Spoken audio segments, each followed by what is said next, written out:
Ladies and gentlemen, we're live. The first thing I want to do is post the wordsmiths. Up, up, up, up. Scott DelFuego. That's we have to take some of the letters off of Scott DelFuego's comment. Oh boy, this is a pain in the neck. I got to tell you that Google is not being cooperative with my live streams lately. Let's just do it in segments. This is what Scott DelFuego had to say. And Scott DelFuego always has an encouraging word or words. Starts off the live stream in a proper method with positive input that he, as a very learned individual, as you can see, which is why he's called the wordsmith, he knows things that other people don't know. And you would be surprised at Scott DelFuego's real job and his position in life. So when Scott DelFuego agrees or disagrees with someone, people should listen. So I did copy his comments down, and I definitely believe they're worth some praise and the accolades of thank you. So I haven't even read them, but I know they're true because Scott DelFuego said it. So I will read them now. I'm just grabbing them in pieces. I wanted to get the live stream back up. So Scott DelFuego says, I'm going to read it from I copied it down. Scott DelFuego says, during the darkest times of man's existence on this planet and likely others, certain men have stood out from the rest, period. Based on DNA, on mentality, acuity, or just bravery, we don't know why, but we do know that they have tried to save humanity from itself in the deepest trenches of evil. You can witness now and live one of history's greatest prophets. We'll have to add a caveat to that. Thank you, Scott. Michael Fazio will give you light in darkness of these times. You must, however, open your eyes and become strong enough to walk the path. So, in regards to the part where I said there's a caveat to Scott's statement, you can witness now and live one of history's greatest prophets. It's not prescience, it's not prophecy, it's not clairvoyance that I talk about, the things I talk about. It's deep research for the book I wrote called Angels on the Ark. It brought me to websites, places, books, and knowledge that goes back easily before the Great Pyramid was built. And that's why they put the Great Pyramid on the dollar bill, because as I depict in my book, Angels on the Ark, the Great Pyramid is on the left side of the dollar bill. And we as Westerners, we read from left to right. So the Great Pyramid, if you take it for face value, the Great Pyramid in the seal or compass is the beginning of the history of this particular enterprise, shall we say, enterprise of human beings, so-called human beings. There have been others. And then in the middle, because the Great Pyramid was, they have all these stories. The Great Pyramid was before Christ. In the middle, you have a representative of God, which is the Lion of the tribe of Judah, which is the word one because Judah was the first tribe of the Israeli nations. That's the central part of history. And that on the right side, you have what I call the evil seed of death. which is the end of humanity and represents the book of Revelation. Now, that went way over most people's head, and that's okay, because most people are too ignorant, and that's putting it lightly, to understand history, because they're not trained to think outside the box. They're not trained to think at all. They're just trained to believe in certain precepts and concepts that we have. For instance, just one concept that we have that goes against all physics. So most people have never learned about physics, but physics has a certain reality. The reality of liquid, and more specifically H2O or water, is that undisturbed, with no wind or tidal currents, water will seek its own level. It will not curve, it will not convex, it will not do anything but create a horizontal plane. And yet, they say the earth is curved, and yet the level of the ocean does not change from California to the Philippines, not one iota. If left undisturbed, it might rise and fall a certain amount of feet because of tidal currents, but it will not be anything but a level horizontal plane.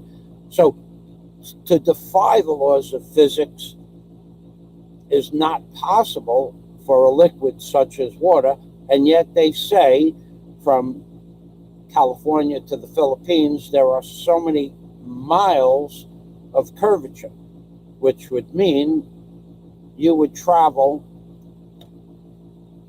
from California to the Philippines through what is known as a triumph. That's a different word for an arc, or a semicircle of water, from California to the Philippines. If the earth curved, if it had a curve, which it does not, you would travel from California to the Philippines. If you put a gyroscope on a level plane, which is how submarines and airplanes work, you would have to go through this part of the ocean, which would be miles thick of water. So that would not be possible. So there's something called the nautical mile, which is the distance that you would travel on a curved surface if the earth was curved. And then there's the regular standard mile. So a nautical mile is about 1 1/8 standard miles. If you were to navigate over the surface of the ocean using nautical miles, which they do not, and using what is known as a compass to find out where you are, you would run aground or run over rocks, or you would get lost, because nautical miles are a theoretical mile. It has a number associated with, but it's not real. Mariners and navigators, pilots, they use standard miles, because if they used nautical miles, they would be off course. But that's not really today's dissertation. Today's dissertation is on how Mr. Trump is going to make Mr. Obama, the Obama man. Did I hear my name? Mr. Obama, how are you today? Steve Montelli. What about Steve? Steve, we're going to leave a leg out for you. He's going to leave a leg out. I thought he said he was going to leave a light out, but I guess he's upgraded to a leg. So let's go back. I'm going to go to my, we have some people here now. We have some, hello, says Dennis Adams. He's back. Okay, so, wow, we have people, YouTube and Google, because I changed the title, they sent out the notice.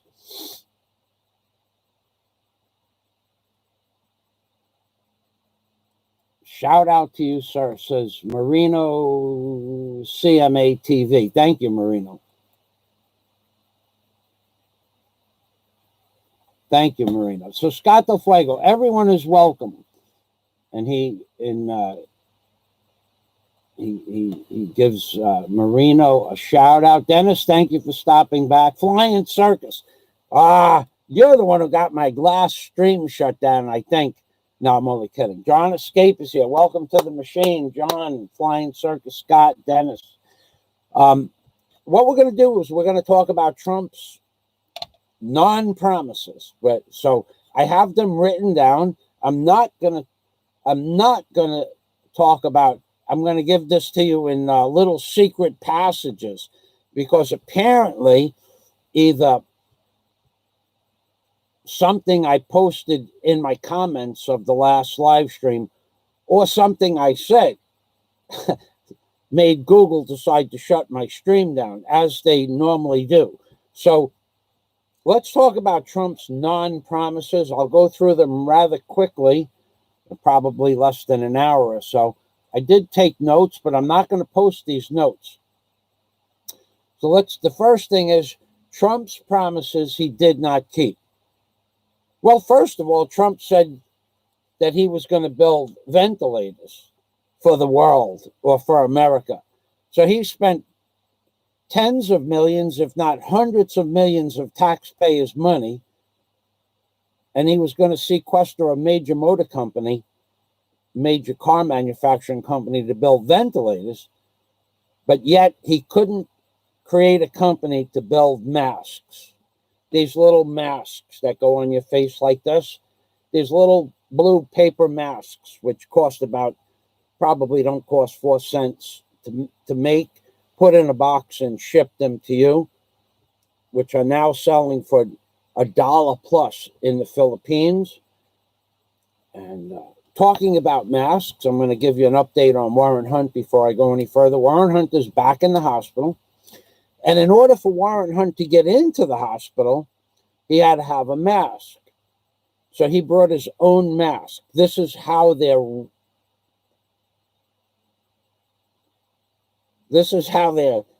giving it to you proper. Like Fukushima proper. Remember that? Remember my series on Fukushima? So Warren brought a multi-stage, multi-filter, carbon-based mask to the hospital, so he would not contract any kind of virus. That cost like $50. That's about where a good mask starts. I have one, but not here. It's called a 3M carbon filter mask. Warren brought one of those masks to the hospital so that he would be assured not to get any further illnesses than what he already has. And they said to him, no, sir, you cannot wear that mask. And they made him buy an N95 mask and pay $15 Australian dollars for an N95 mask, and to take his $50 carbon filter mask off. This has nothing to do with reality. His mask filters everything. Their mask filters basically nothing smaller than droplets, or nothing, or it filters droplets, but nothing smaller than that. And they made him pay $15 for it. This is a program to get you people trained for what they have planned for you. And the plan can be easily seen in a structure that was built in 1984 called the Georgia Guidestones. And if you don't know what they are, Google Georgia Guidestones, and you will see what the plan is. The plan is to reduce the population of this flat Earth, or planet, whatever you think it is, down to 500 million people.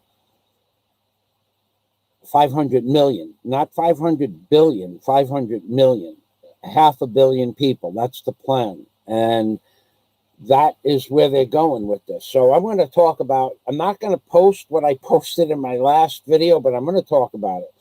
So one of Trump's promises Now, I want you to listen very carefully. Trump promised exactly, I don't know why, but this is the number that comes up on the internet. Trump promised to build the wall 220 or so times. A great wall, something he'd be proud to put his name on. Now, of that promise, Trump has built less than 300 feet. 300 feet, that's 100 yards, the length of a football field of new border wall. He did revamp or revise or fix about 300 miles of border wall, but nothing that the average young man could not scale over, even if it did have barbed wire. The average young person could scale that wall in just 30 or 40 seconds to the top, throw a towel over the top or a moving blanket over the top of the barbed wire, and then throw a rope down and then bring people over. So Trump's ability to build a great wall, that went out the window. That was one of his major promises that he didn't keep. Now, I talked about this in my previous live stream that Google shut down. Trump is just part of a two-party or three-party or four-party oligarchy. It wouldn't make a difference if Trump got into office or Biden gets into office or Clinton comes back and is physically revived somehow into a healthy human being. It wouldn't make a difference. The plan has been set in motion, and George Herbert Walker Bush talked about this in 1991. He called it the New World Order, and he said, rest assured, this will move forward. He was not kidding, and it wasn't the first time that term was used, but I will tell you that in 1991, George Herbert Walker Bush talked about what's happening today. So you have 2001, 2011, and 2021. 30 years later, his promise that rest assured the New World Order was going to take place. It's happening now before your very eyes. So, Trump's promise to build a border wall and to make Mexico pay for it, well, that is that is totally not true. There's no truth to that at all. Mexico hasn't paid $1 for whatever hundreds of millions of dollars we spent on the wall. So that's Trump's big lie, but not his biggest lie. His second biggest lie, in my opinion, I put it in order, is that he was going to prosecute Clinton for something, for the Clinton Foundation wrongdoings. I forgot what it was exactly. He never did that. And another major promise that Trump portrayed was he was going to investigate, and I'm not going to call it by name because they'll shut me down for sure. He was going to investigate the Pizza Parlor Chronicles that Mrs. Clinton and Ubed Ahmadine were involved with, as well as John Podesta. He never did that. That's another major lie. I'll show it to you, but I won't say it. Investigate the Pizza Parlor Chronicles. Now, Trump is now stating that his legislation, his rule, his law, his thoughts are going to be against child trafficking, I think was what he said about a year ago. But he hasn't done that. There's a few people here and there, but if you try to actually look into what really happened or what is really happening in child trafficking, you'll get shut down. The same way you'll get shut down, or how do I say this? If you decide that you want to post a video about Mr. Obama's birth certificate, oh, you're gonna your channel is just gonna get decimated on view counts. You're not allowed to look into real research on Mr. Obama's real birth certificate. Now, he did not make America great again. He said he was, and it started to happen, but now he's brought us into a bigger depression than the crash of 1929. That's a fact. Although you don't see it, we're still under lockdown worldwide, flat earth wide, globally wide, planetary wide. We're still under a lockdown that's destroying the economy of the world, the flat earth, or the planet, whatever you want to call it. It's still being decimated. And I will tell you, here in the Philippines, the people of the Philippines that are here, that live here, have all gone back to their previous job descriptions. All boats, all tourist industry, all hotels on the island of Bohol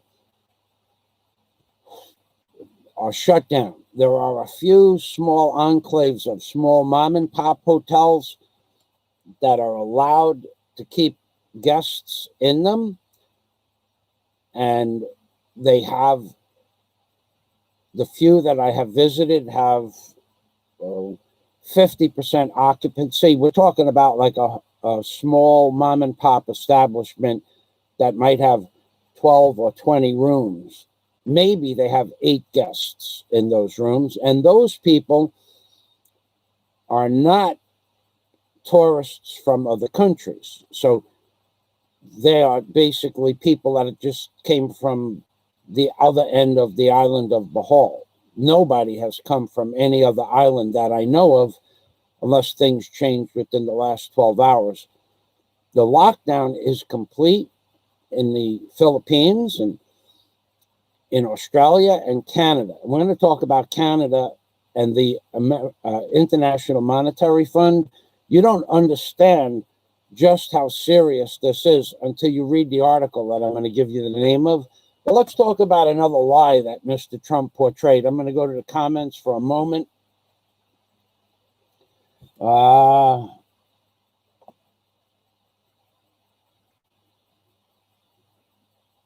Okay, so we have a bunch of people. 400 miles of wall was built. That's not true, Gary. 400 miles of border wall was revamped or rebuilt. 300 feet of new border wall was built. That is what I came up with. But even if it was 400 miles, which it's not, it's 300 and change miles, only 300 feet. As of 2019, it was 280 feet of new border wall was built. New, up where there was no wall, 290 feet. 350 miles was reconstituted or built up. But he said he was going to build 1,300 miles, and he said he was going to have Mexico pay for it. So although he did something, that all that construction has stopped, by the way. He never placed the border patrols necessary on the border to stop immigration. And just last week, the territories along the border wall that held immigrants that came over the border wall illegally, this is a fact, I put it in one of my live streams last week. Okay, so $14 million was given to a group of lawyers that defended the detention of immigrants. They call them immigrants. Some people call them illegal immigrants. So what had happened is in the year 2011 or 12, immigrants that were caught in the country doing an illegal activity were arrested. And then they would, after their arrests, they were supposed to be released, but then they were rearrested. This is how screwed up America is. They were rearrested and detained because they didn't have any documentation or papers. They weren't legal citizens of the United States. Well, there was a class action lawsuit, and you can Google $14 million given to that class action lawsuit against the United States government, and the people, the immigrants, as they call them, not illegal immigrants, but at the time they were illegal immigrants and they were called that, but now it's not politically correct to say that. $14 million was given to the lawyers that defended these people that came into our country, America, illegally, without papers, jumped over the border, and were caught doing crimes, were then held for ICE to deport them. And because they were held supposedly illegally, the lawyers filed a lawsuit against the American government, and they just got $14 million from, I think it was the Los Angeles County Sheriff Department, their budget for the year 2020. The $14 million was taken out of their budget. So now they gave $14 million to the people that were supposedly detained illegally, although theoretically they were illegal immigrants that committed a crime without papers in America, and Trump is allowing this to happen. Or he says he can't not allow it because of their bullshit laws and litigation. So I'll Google the article for you, Gary. I'll give you the link.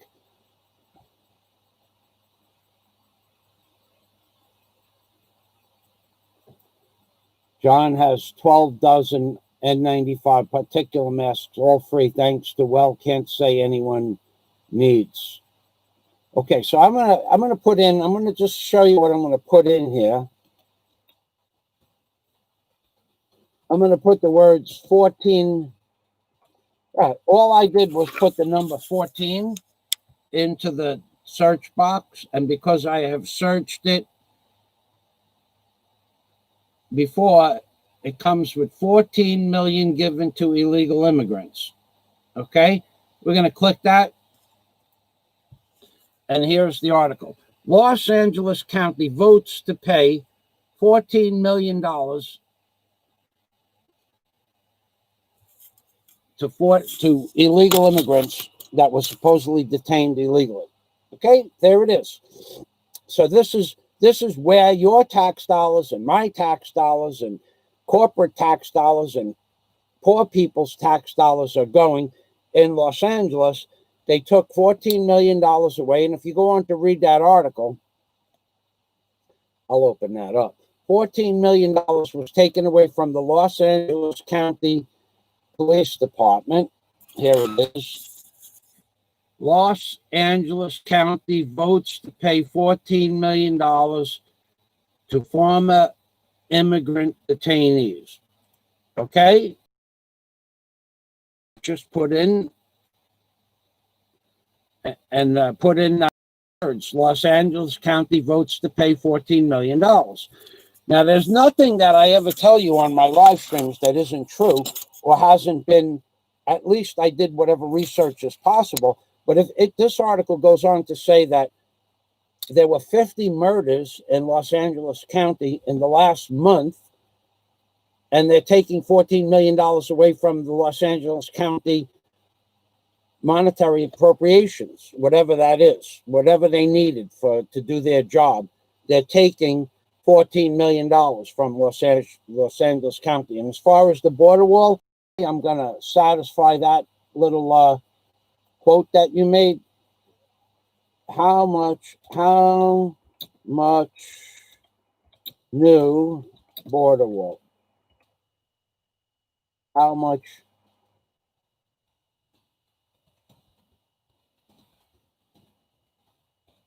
Okay, so here, how much new border wall was built? Okay, there, I put that in the thing, and it's going to come up to 300 feet.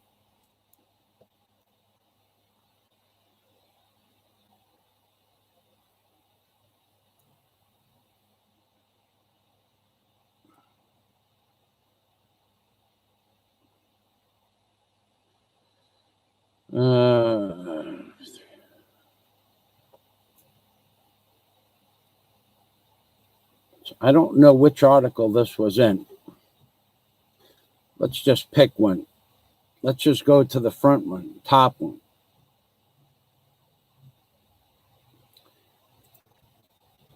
Trump has not built more than 300 feet of new border wall as of 2019. And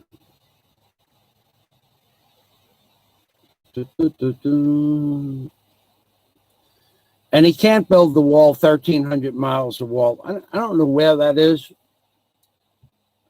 I'll have to find it and send it to you in an email. But new border wall that was not there, or barbed wire that hasn't been replaced. Actual new footage was about 300 feet as of 2019. Well, it's hard to, Google also hides a lot of this stuff, but only 300 new feet of border wall was built as of 2019. The rest of it was refurbished old border wall. I'll look for that article. I'll send it to you via email. Okay, so now he also lied about making America great again. Now, I'm going to tell you that he's your really only choice. I mean, what they're doing to Biden now, I mean, it can't really be disavowed what took place between Biden and China and Russia. But Trump is no better. Trump is completely compromised by the great state of Israel. Okay? He's really been compromised by the great state of Israel.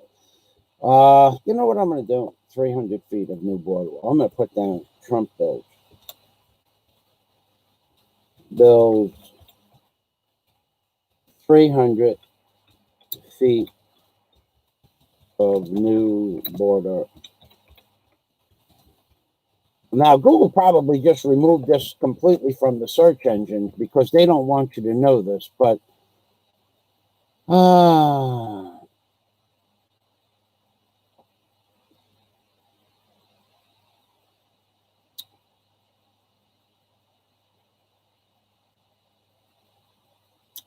Trump's, well, how many miles? I'm going to have to pass on this. In any event, one article says a post claims only 3 miles of border wall have been built since 2017. That's not even true. A post claims only 3 miles. That's not true. It's in the feet. It's in the 300-foot range. But anyway, back to the live stream. Okay, so let's see what we have here. Gary Trump has only built 300 feet of actual new border wall as of 2019.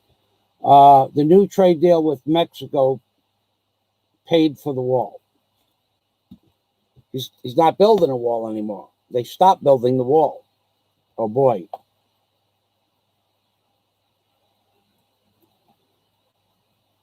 I haven't heard of anybody building any wall. Why are they going to build a wall? They're going to open up Mexico and Canada via the North American Trade Agreement.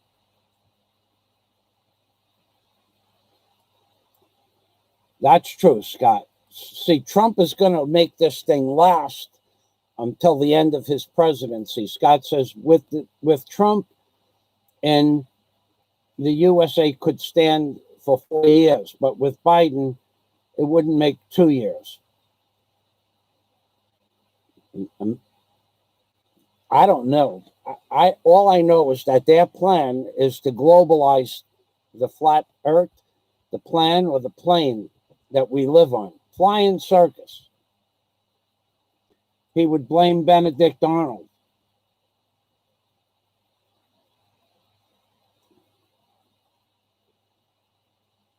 Flying circus. It doesn't matter whether you trust Google, Gary. It matters that years ago, see, Google, you really can't trust Google, but what other options do you have? But it was absolutely defined that Trump, as of 2019, refurbished 300 miles of border wall where there was barbed wire. He put in steel plates or sheathing, but in actual new border wall, like where there was no border wall at all, 300 feet. Now, whether you want to trust Google or not, there isn't much else to go on, is there? Jack Thompson, he says there's another platform. It's all controlled. It's all controlled. But either way, the border wall has not been mentioned by Trump in this entire campaign that I've watched or read about. He hasn't mentioned the border wall even one time. And yet he mentioned it to get elected the first time 220 times. See, Trump is the New World Order. George Herbert Walker Bush was the New World Order. Mr. Obama wanted to be the New World Order, and Clinton would have made the New World Order famous. But you people just don't get it. The plan has been in place to destroy America, which is pretty much the only foothold left in the world. I'll go to Canada's article now.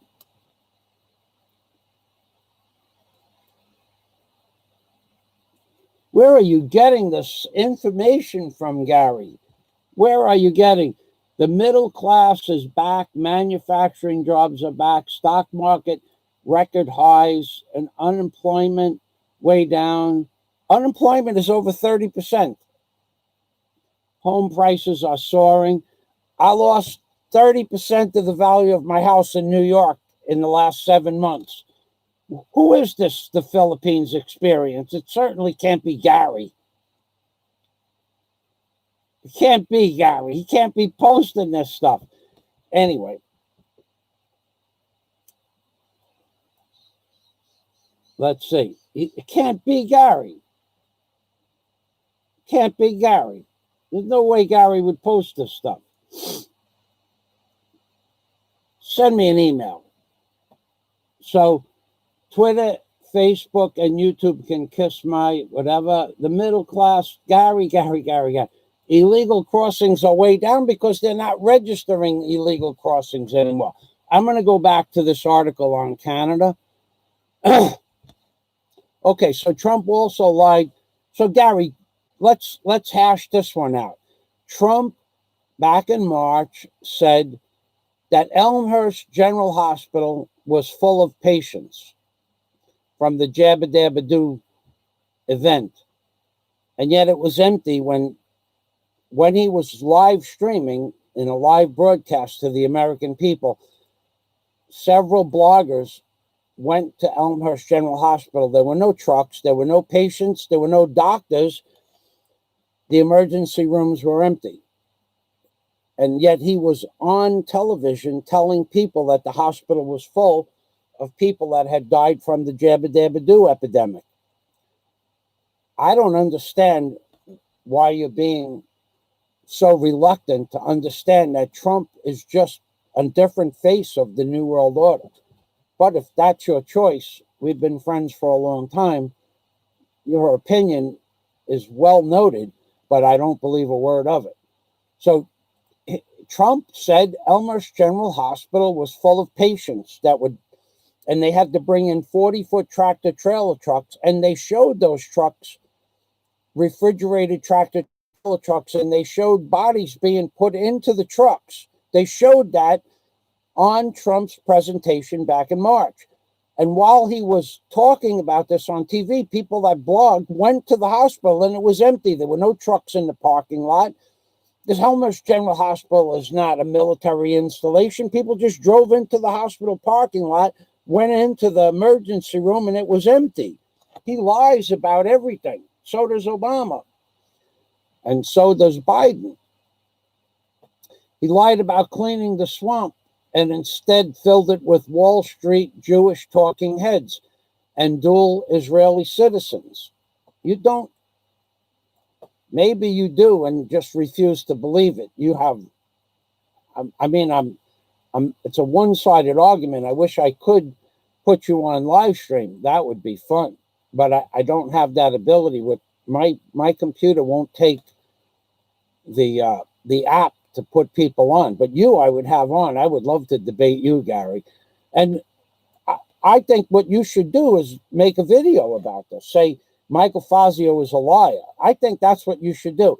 That Trump, and then show us what your opinion is. because you don't want to do that. Of course, you don't want to do that. No one wants to do that because it will destroy your algorithm. But you're not going to prove me wrong with these articles or what I say. Trump built 300 feet of new border wall as of 2019. He refurbished about 300 miles of border wall. He's never going to build the wall. Mexico hasn't paid a dime to date that I can find towards the border wall. There might be an agreement, but it didn't happen yet. He said they were going to pay for it. They did not say that Mexico was going to pay for it in the future. And here I am talking about something that never happened that he promised. I didn't promise Mexico was going to pay for it. I said that Trump would never build the border wall ever, and a lousy 300 miles of 1,300 miles that's necessary is not going to stop people from moving across the border. And then even when they did, Gary, why are you arguing with me about this? Why are you arguing? This is a direct question to Gary. Even they jump over the border wall on camera. Even they climb up the Mexico side and jump down into the American side. Even that happens, they're not deported. So what difference does it make, as Hillary Clinton says, if there's a wall or if there is not a wall? If they jump over the wall, they're detained.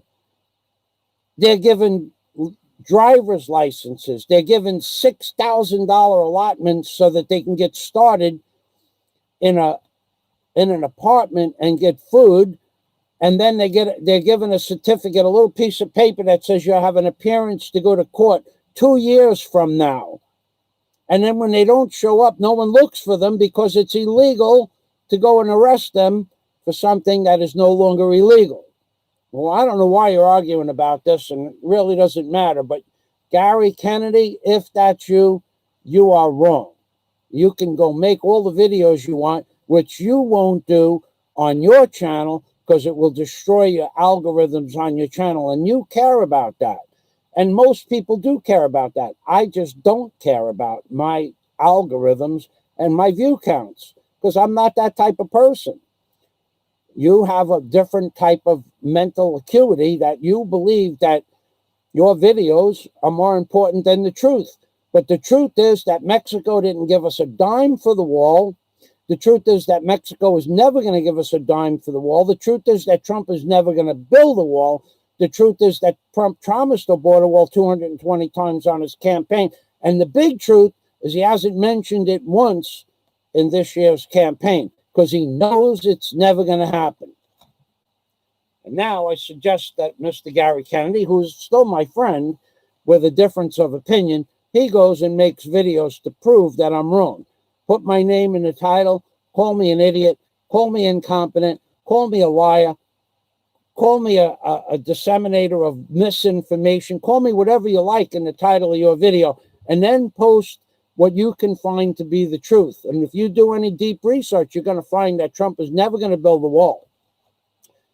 Now, what he has done, though, what Trump did do, is he increased the gifts to the great state of Israel. The great state of Israel, which are now over averaging $38,000 per person in benefits to the great state of Israel. And that does not include military aircraft, bullets, bombs, and or incendiary devices, or missiles, or missile launches, or rocket launches. Doesn't include any of that.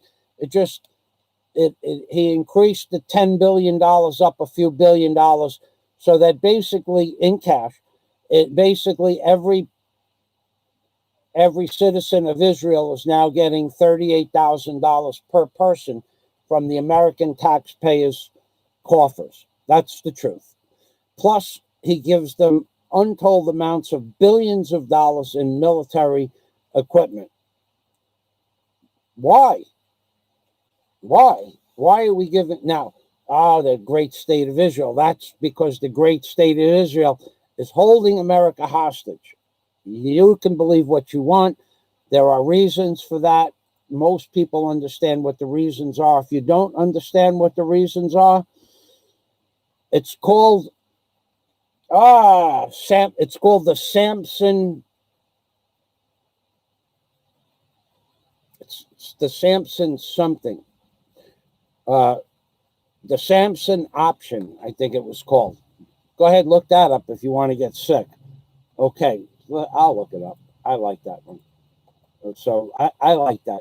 I'm going to look it up. The Samson, and then I'm going to go to the comments. The Sam,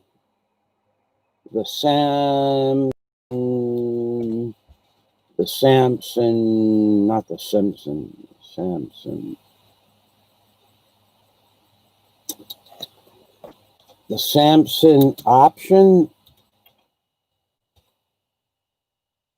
Whoa, they don't even have it anymore. Here it is. Okay, the Samson option. Here it is, right here. The Samson option is Israel's nuclear arsenal and American foreign policy. And it's a book. I'm not going to start posting the link to that, but in this book,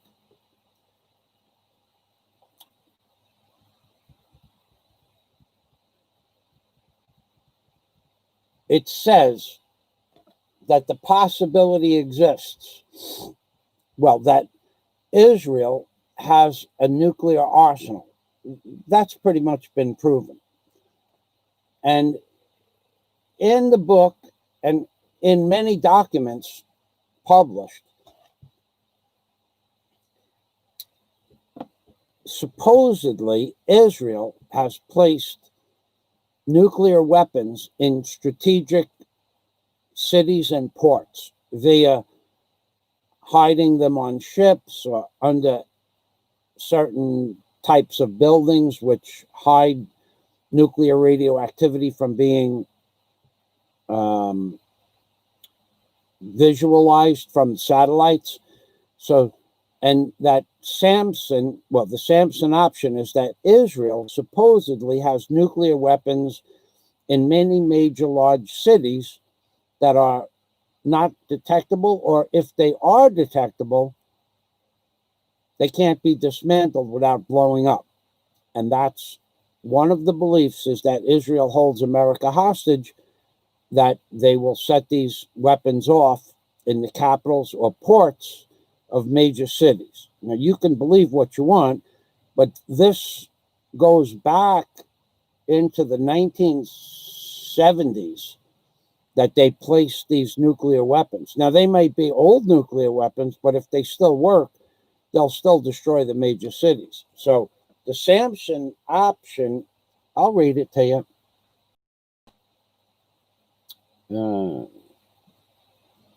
The Samson option. I'll just give you a little bit of what the foreword is in the book, if they have it.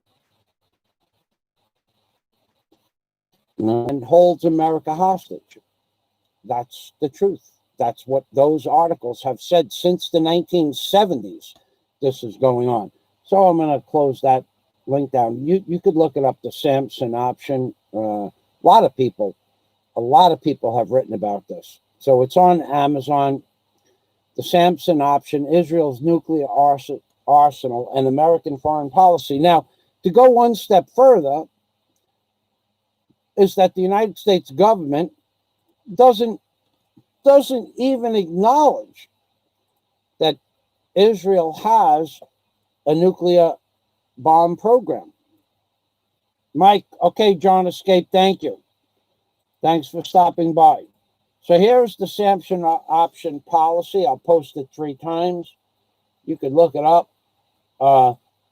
The United States government and the rest of the world don't even acknowledge where that Israel has a nuclear arsenal because they're being held hostage. That's exactly the truth.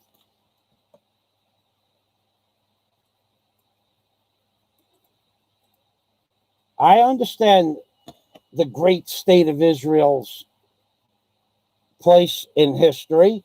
Supposedly, it's a foothold in the desert to stop other religions from taking over. Okay. And if you studied history, you would understand where Israel and how Israel was formed by the powers that be back in during World War II. I understand Israel's history and their relationship, but you're not going to make me believe you're not going to make me believe for 1 minute that the great state of Israel is stopping any type of encroachment into the American freedoms. You're not going to make me believe that. Just not going to happen. Israel was built under the regime of the people that control the world, not the wars, but the world back during and before World War II. And why is the great state of Israel, why is it 100% for 5G all around the world, and that yet they don't have a single 5G tower in the state of Israel, the great state of Israel? Why is it that when Netanyahu came and put a speech before the politicians, he got 29 standing ovations, more than any president, more than any orator, more than any speaker ever got in front of Congress and or the Senate? Netanyahu got 29 standing ovations, because this is all a front for something much bigger than your understanding of the military necessity for the great state of Israel. Why is it that Trump surrounds himself with Wall Street Jewish investors and corporate investors, most of which have Jewish heritage, or their wives or husbands are Jewish, and some of which are dual citizens to the great state of Israel? Why is that? Because the great state of Israel controls America. So you're telling me that 6 million people, or whatever, however many people are in Israel, control America, and that's reasonable? I don't think so. I mean, I'll disagree with you on that. And I'll disagree with you on a lot of stuff. If I were to say what I want to say about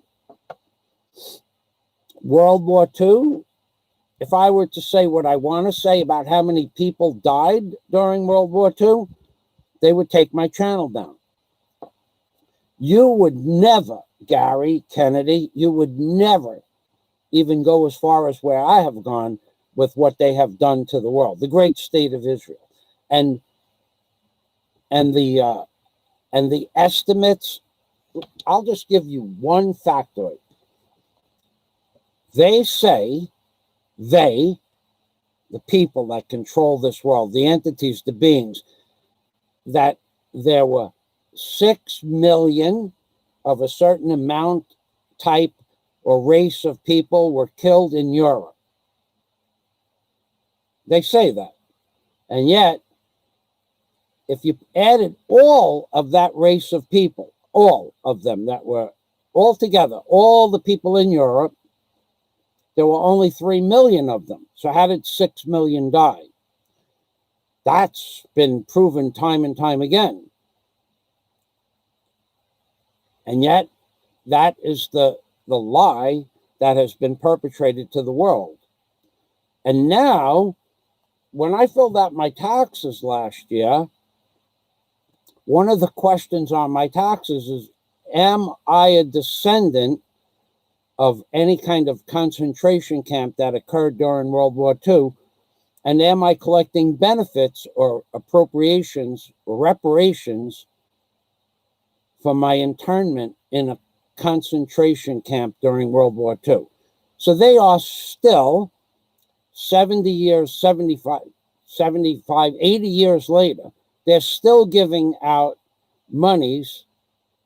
The people that should have been long dead already. I mean, if it's 45, 55, 65, 75, 85, 95, 105, 115. 75 years ago, people were supposedly put in camps that they were persecuted and killed in, and they're still giving out appropriations or reparations to those people. And now they're talking about giving out reparations for descendants of slaves from 250 years ago. Gary, I think that if you did a little research, a lot of research, you'd come to the understanding is that what I'm telling you is a lot closer to the truth than what you have read. And I tell you what, I will talk to you on Skype, and I will explain some things to you on Skype that you're just not going to believe, but I won't say those things on here. They'll take my channel down.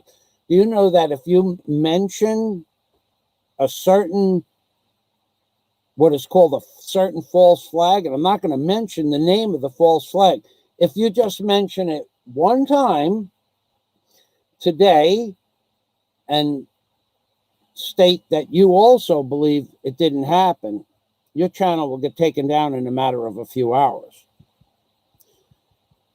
And it's happened to several people. In fact, there was a big purge on YouTube just 2 weeks ago.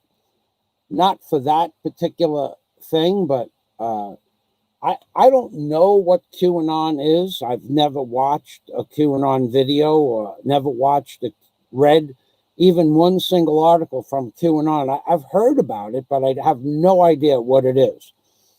But people with millions of subscribers on YouTube that did watch that, and again, I don't even know what it is, but people with millions of subscribers that said that this group of people that are QAnon members were real.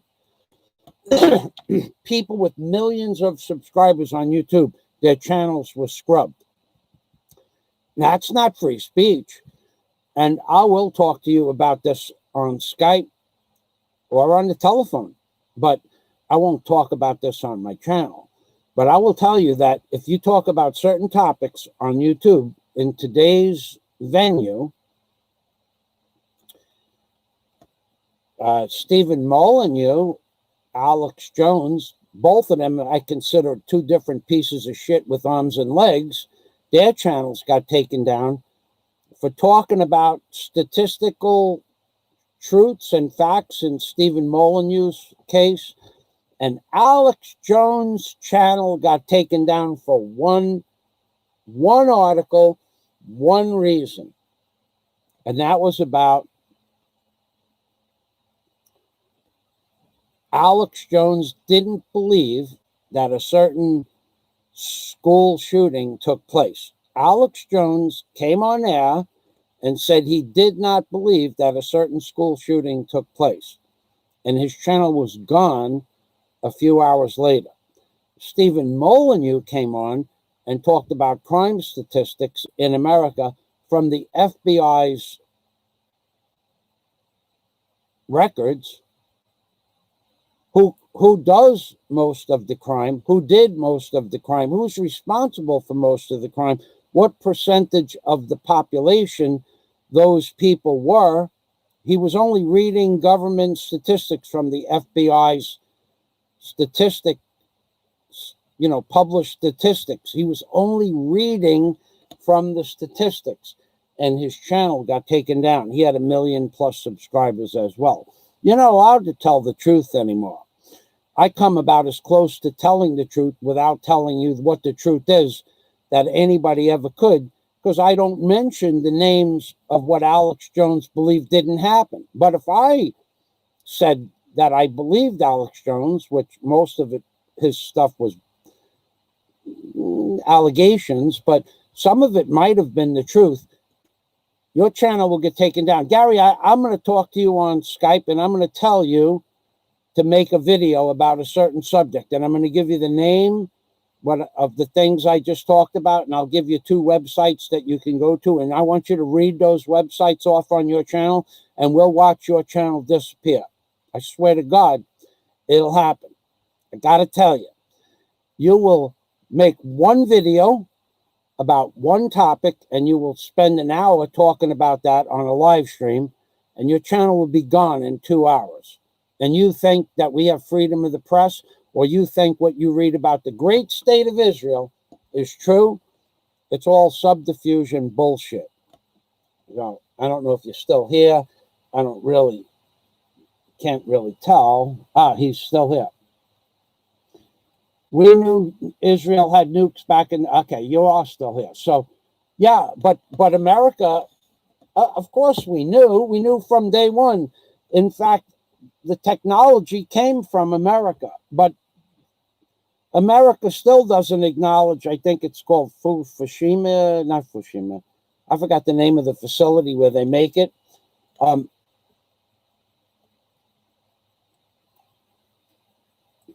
But what they won't tell you is about what is called the Samson option. Now, it may or may not be true, the Samson option, but that's why Israel has such a strong opinion in world events. When they constitute such a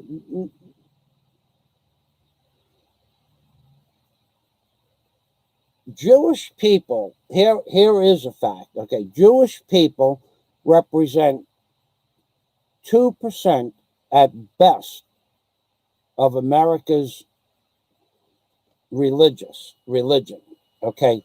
Now, of that 2%, half of that would probably be men. Half of 2% is 1%. Now, of that 1%, only half of that is eligible to be a politician or a lawyer or a political leader because of the age restriction. I mean, most powerful Jewish entities don't become powerful until they're in their 30s or 40s or 50s or even 60s. So what we have is a quarter of 1% of America's population that controls 95% of all corporations and all money. The banking, 99% of all banking institutions are controlled by people with a Jewish background. And a large portion of that are people with dual citizenships to Israel and America. 90% of all of Trump's inner circle are Jewish. And 99% of those people have all been corporate heads of state in major pharmaceutical companies and banking industries. And they just transfer. What about Dick Cheney? Dick Cheney, and where was he? What about that other fella? These are all corporate heads of state that all have Jewish heritage and or backgrounds and or have run pharmaceutical companies or insurance companies or now the manufacturing of the x-ray machines and so on and so forth. These are all corporate entities. Wall Street is mostly Jewish and many dual citizens. The diamond industry is 99% controlled by Jewish corporations and Jewish institutions. It's all, but you go against that. I'm going to give you the name of something. I'll give it to you on Skype. I want you to say it didn't happen. I want you to say something didn't. I want you to spend an hour talking about how one particular event that Alex Jones talked about just one time. I want you to go on and make a live stream. You're welcome to post whatever you like on here.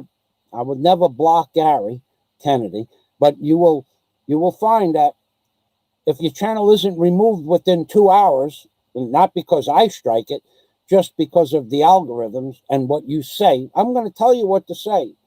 And I'll give you the statistics of what was the truth. And I will give you the names and places and dates that things either did or didn't happen. And I want you to go on and say, no, it's all a lie. I want you to do that. I want you to do a live stream. I'm putting you on the spot because I will give you the information going back to the year 2008 of what really took place and what really happened, and the people that did or did not exist at all, that were complete fallacy, complete falsehood, completely made up. You go on there and you post that this is all not true. and you'll watch your channel disappear off the face of YouTube in a few hours. It'll happen. Okay, so Viken, you have a lot to say, always. The Jesuits and the Vatican control Masonry, and London and Washington NWO. Well, those are the three nation states that are sovereign nations. The Vatican is a sovereign nation. The square mile of London is a banking institution, which is a sovereign nation, and Washington, D.C., which is the District of Columbia, is a sovereign nation. They all have their own laws, so that if you are convicted of a crime in any one of those sovereign nations, the rules that apply to United States citizens don't apply to you in the sovereign nation of the Vatican, otherwise known as Rome, the sovereign nation of the square mile of London, or the sovereign nation of Washington, D.C., otherwise known as the District of Columbia. The rules for politicians, clergy, and or bankers inside those three sovereign nations have nothing to do with the rules of the American people. That's why Nancy Pelosi, earning a few $100,000 a year, is worth $100 million, because she has bent the rules of the American investments for backdoor or insider trading, is what they call it. And so has the rest of Congress. They're all have inside information about insider trading, and they all become multi-millionaires in just 5 or 6 years from the kickbacks from pharmaceutical companies and war machines. Do you know that, and I've said this many times over, the American war machine, which is controlled by the United States government, is 99.9% of the equipment built for the American war machine is built by Jewish corporations. 99.9% of all military equipment. Now, there might be that 1.01% that's not built by Jewish entities, but here's how it works. You want to build an airplane. Well, you got to get bauxite, which makes aluminum, and the company that develops bauxite to make aluminum is owned by a Jewish entity or Jewish corporate ownership. Then you got the aluminum corporations that manufacture the billets of aluminum. Most of that industry is corporate owned by the industrial military complex, and most of the executives of the board of directors and the stockholders are Jewish. And once you build the airplane, it needs rubber to move it around. Those tire companies are mostly owned by Jewish corporations. Of course, it needs to be painted, and most of the paint companies for Emron and other military grade paints are owned by corporate Jewish entities. Now, I know this because a friend of mine owned A&W Metal Products back in the 1970s. He started out with a little machine shop, a few dozen machines, turned it into a massive conglomerate of machinists and carpenters, because Andy Waskowiak, A&W Metal Products, he was my neighbor. He was my friend since I was 5 years old. And he was also about 9 years older than us, than my group of friends. But he was always involved with us because his dad owned Andy's Sky Rides of Howard Beach. Andy's Sky Rides. So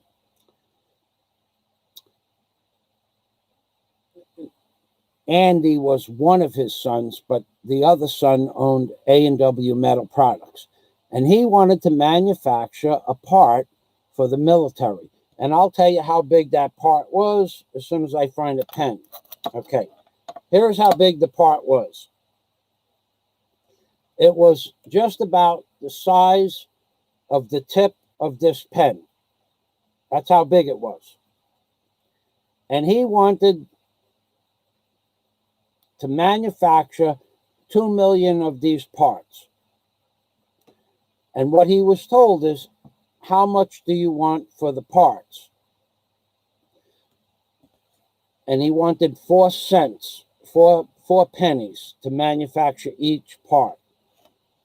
Well, he couldn't get the contract because he wasn't Jewish. But he was told if he learns how to speak Hebrew, he could call back the company and get 6 cents for these parts. So he learned how to speak Hebrew. And he would call up the company and speak Hebrew. And what they wanted to sell him for 6 cents, they would now sell him for 3 cents because he was another Jewish corporation or entity, or they believed he was. So if you were non-Jewish and you wanted to buy 2 million of these parts from a major company, you'd pay 6 cents for each piece of metal machined. So you could not sell it to the military. You would be a subcontractor. You could not sell it to the military for 8 cents because they could sell it for 6. But if you were Jewish and you spoke Hebrew fluently, and he could, then he could buy those parts for 3 cents and then sell them back to the government for 5.9 cents or 6 cents and be competitive as another Jewish competitor to the United States government. So if you were not Jewish, you could never make a profit from the government, but if you were Jewish, you could make a profit, or they would allow you to make a profit as a fellow Jewish corporate entity. And this is the way it's always been. This goes back to the 1970s, and A&W Metal Products is probably one of the most famous companies that ever existed that makes the wheels that you see on the Wheel of Fortune or any of those game shows, even in Russia and China. Andy Waskowiak, A&W Metal Products, was the manufacturer of most of the world's most famous game show wheels. I know this because I actually watched them being built. I actually built the rooms that they built the wheels in. So he was very famous with behind the scenes, but he was also a very honest man, and he told me exactly how the world worked back in the 70s, as did many other people, because we were friends since we were 5 years old. There was nothing for him to hide from me, but I actually listened to a phone call where he called up a company and wanted to buy parts in English, and they told him it was 4 cents. And then he hung up the phone and called back the same company and spoke Hebrew, and he got them for 2 cents, half price, so that he could make a profit. That's how things work. So I don't know.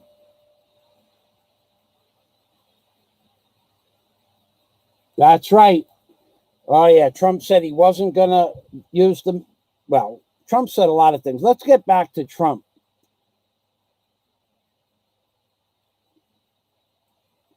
I did see Vegan 777. I don't even want to name that channel that got taken down. I was not subscribed to that channel, but I used to get updates for the channel and watch his videos. He was very informative. Yeah, he was taken down. A few dozen people were taken down. Vegan 777. Read his last comment and look at the comment with the number 22 in it. And that channel had millions of subscribers too, if I remember correctly. It was taken down because they told the truth about one thing. So let's get back to my notes. Okay.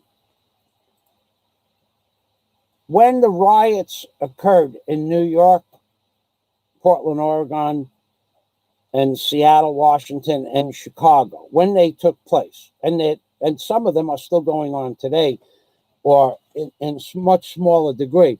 Let's just ask the question, how many tens of millions of dollars did we spend developing non-lethal military-grade radar or microwave antennas to disperse crowds? Tens of millions of dollars, much more than that, probably 100 million, maybe 200 million, maybe 300 million, maybe $500 million, maybe $1 billion was spent to build a system called non-lethal microwave. I'll look it up. I'll give you the exact name. LETH.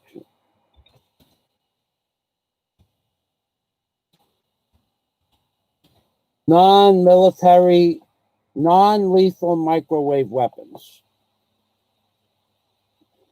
China. Okay, so let's look it up in America. It's called the active denial system. Is a non-lethal direct energy weapon developed by the U.S. military designed for area denial, perimeter security, and crowd control. Informally, the weapon is also called the heat ray, since it works by heating the surface of targets. So what I'm going to do is I'm just going to copy the first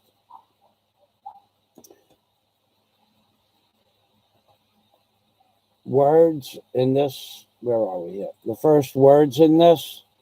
So why didn't Trump use a non-lethal weapon, as opposed to flash grenades, tear gas projectiles that killed people, that knocked out their eyes, ripped off parts of their face, blew up their chests, burned their lungs? Why didn't Trump use this to stop the riots in Portland, Oregon? Because the simple truth is that the people that control America didn't want the riots to ever stop.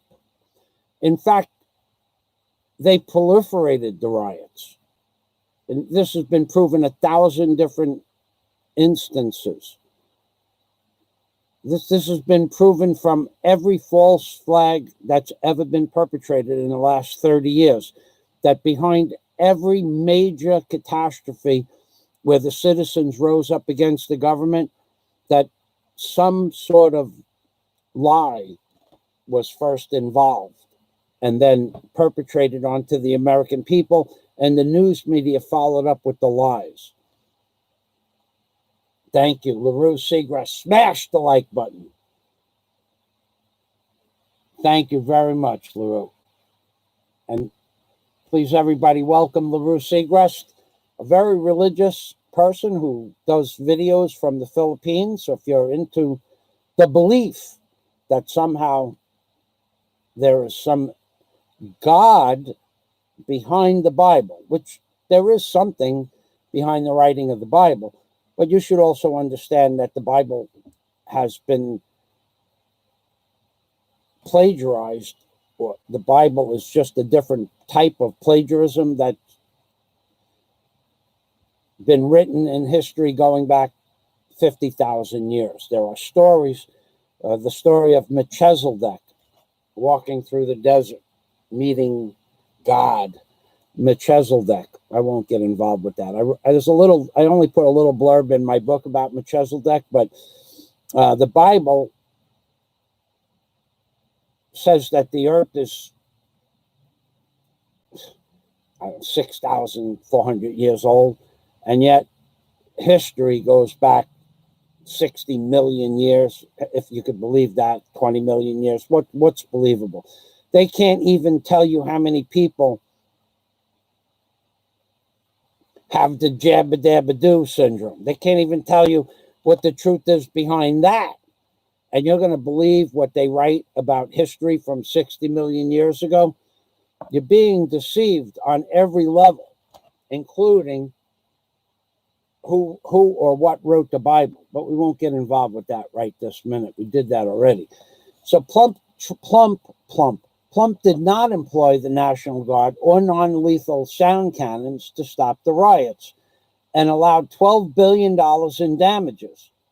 Well, I don't believe that for a minute. It's probably $30 to $50 billion in damages, all told.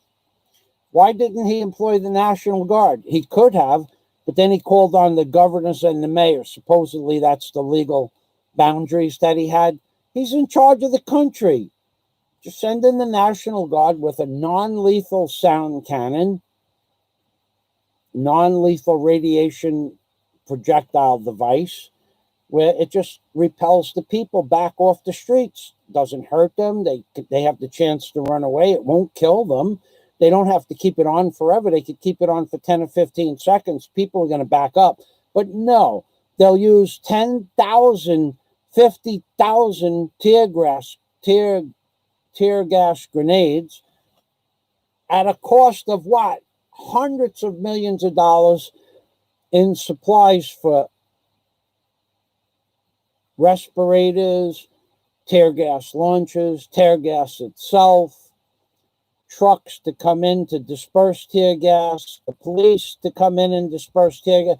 200 police can't do in one day what a non-lethal sound cannon can do in 2 or 3 minutes. But he didn't use those because this is what they want. They want the riots to take place. They want the destruction to take place. They want businesses to be destroyed. They want people to be out of work because of the destroyed businesses. They want people to lose their houses and their homes. Then they want people to be in debt because of the riots destroying their businesses or the lockdown. And why? We're going to get to that right now. This is number 10. Global monetary reset. Now, if you want to see what this is, I'll tell you what it is in words, and this might be one of my last topics.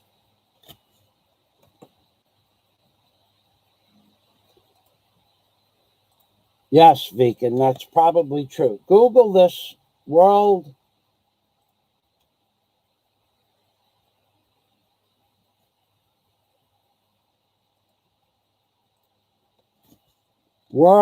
debt reset program. So here's what's going on in Canada. I'm going to show you the article.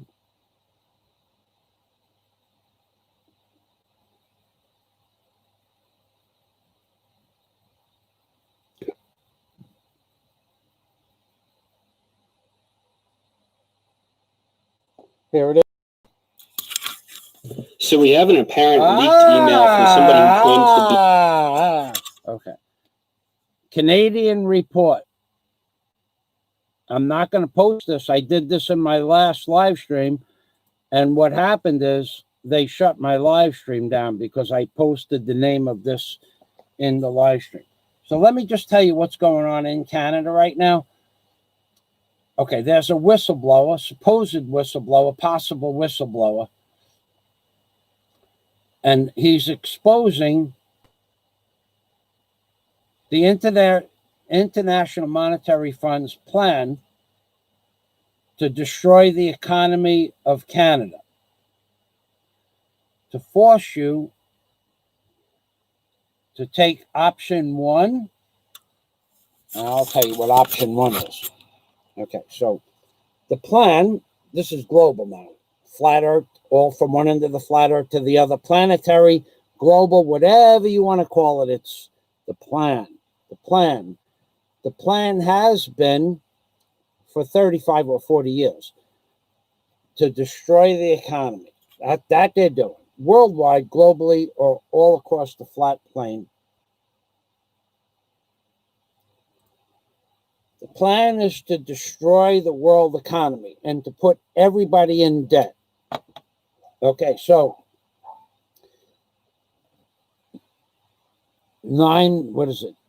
April, May, June, July, August, September, October. 8 months of the lockdown has pretty much secured that no matter what Gary Kennedy said about the economy coming back, which is not true, the stock market, I could have, you know what I should have did with Gary? I should have told him why the stock market went up, but I could mention that quickly now in case Gary is still with us. The stock market went up because the Federal Reserve several months ago lent the stock market, or supplied the stock market with $1 trillion with a T, $1 trillion a day in loans for a month, for 30 days. So the Federal Reserve lent the globalists, the stock market, $30 trillion for 1 month, one trillion a day.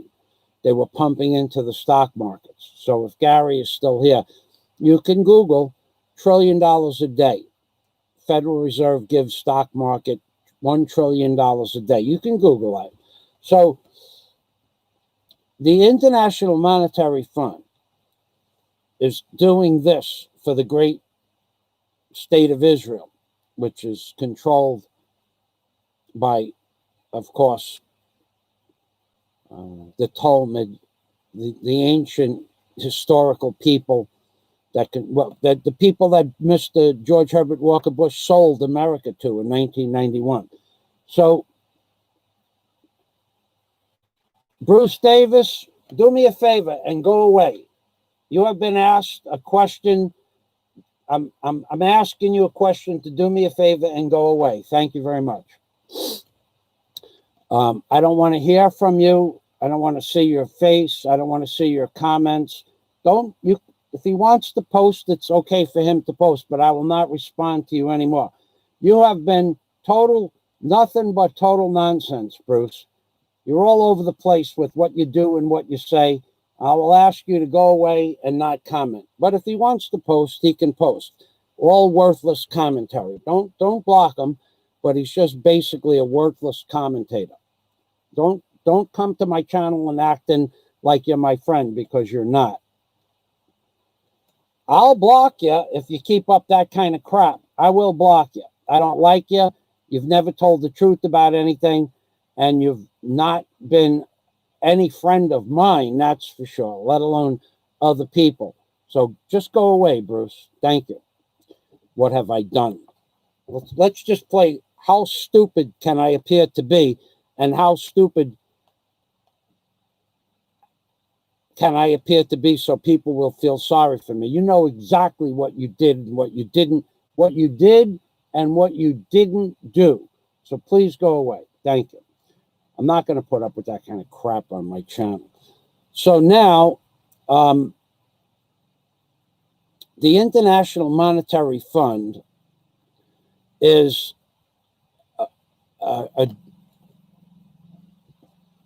it's basically the cabal and or the Club of Rome that controls the planet's monetary system.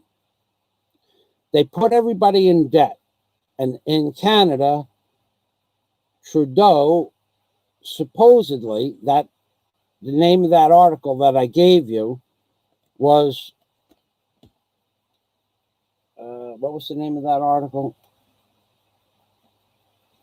The World Debt Reset Program. Okay, so here's what they did. In Canada, Trudeau, well, the Canadians are locked down. So here's what they're going to do.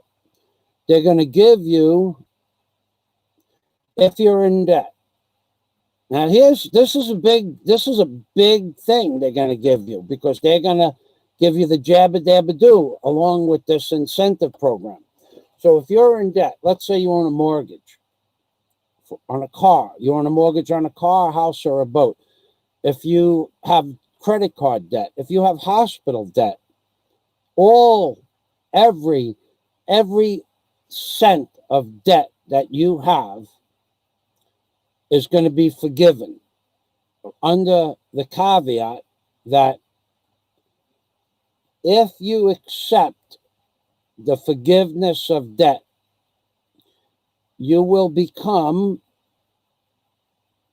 debt-free, but you will also have to understand that from that day forward that you're forgiven from debt, you can never own anything again. You can never own a house, a car, a boat, an airplane, or a business.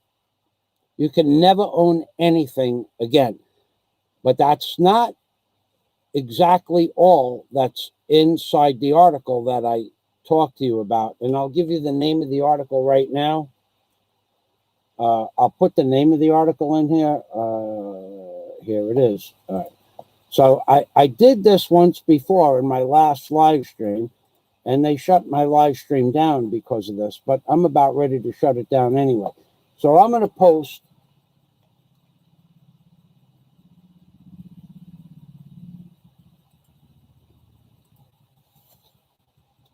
the name of the article. You go read this, and then understand that Canada is part of the North American Trade Agreement, which means that Canada, United States, and Mexico are now really one company, one corporation. And in addition to that, if you have debt in Canada, if this story is true, if it is the plan, which seems to be the same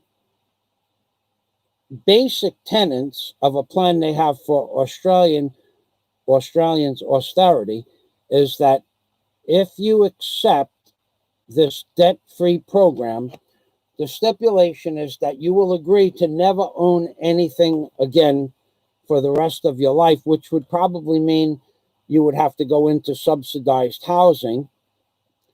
You could never buy or own a house again. But here is the big issue with that forgiveness of debt. So it doesn't matter if you're in debt for $1 million or $10 or $50 million. You have to agree to this one stipulation. It's not, your agreement to this one stipulation is not for a single jabba-dabba-do, but what is going to be called the jabba-dabba-do program, which are multiple jabba-dabba-doos. And that's why I had it in my last title. The jabba-dabba-do program is not one jabba-dabba-do or two jabba-dabba-doos or three jabba-dabba-doos. It's an undetermined amount of jabba-dabba-doos to protect you from the jabba-dabba-do virus, which does not exist to some people's recollection. And to some people it does exist. But no matter what or whether or not it does exist, you will agree to take as many jabba-dabba-doos as they put into their agreement between you and your debt-free nature. So that's not the worst of the problems. That's not the worst. Now, you don't have to agree to be in a debt-free environment, and you don't have to take the jabba-dabba-do. Here is your other option. If you don't take the jabba-dabba-do program, multiple jabba-dabba-do shots, if you don't take that, you will be picked up, you and your family will be picked up and put in isolation camps for the protection of society against you that you didn't take the jabba-dabba-do, because 0.06% of the population are being affected by the jabba-dabba-do virus. So for 0.06 of 1% of the population that are really super affected from this jabba-dabba-do epidemic, they're going to isolate you, put you in what should be called internment camps, but they call them isolation camps now. What were once called FEMA camps. They're going to put you in these camps until you do one of two things. Until you acquiesce to take the Jabba Dabba Do program, or you stay there forever. And that's it. Those are your options. Now, in the article that I just gave you the name of, there aren't any other options. There is the option to go debt-free and take the Jabba Dabba Do program, or if you don't have debt, you still have to take the Jabba Dabba Do option, or they'll put you in an internment camp. So now, let's say you're a multi-millionaire, and you don't want to take the Jabba Dabba Do. Well, you don't have to, but you're going to get put in an isolation camp according to that article that I just gave you. So what are your options? Your options are only to take the Jabba Dabba Do, problem-solving Jabba Dabba Do.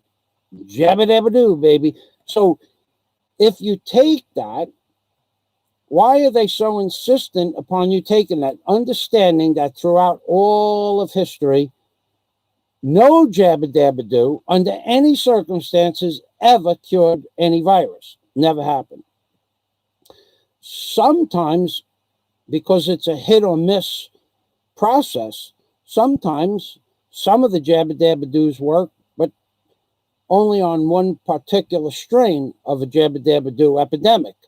So typically, by the time they get a Jabba Dabba Do ready for the Jabba Dabba Do epidemic, the virus has mutated into something else. And the original Jabba Dabba Do doesn't do anything except to the people where the Jabba Dabba Do original virus has been contacted with.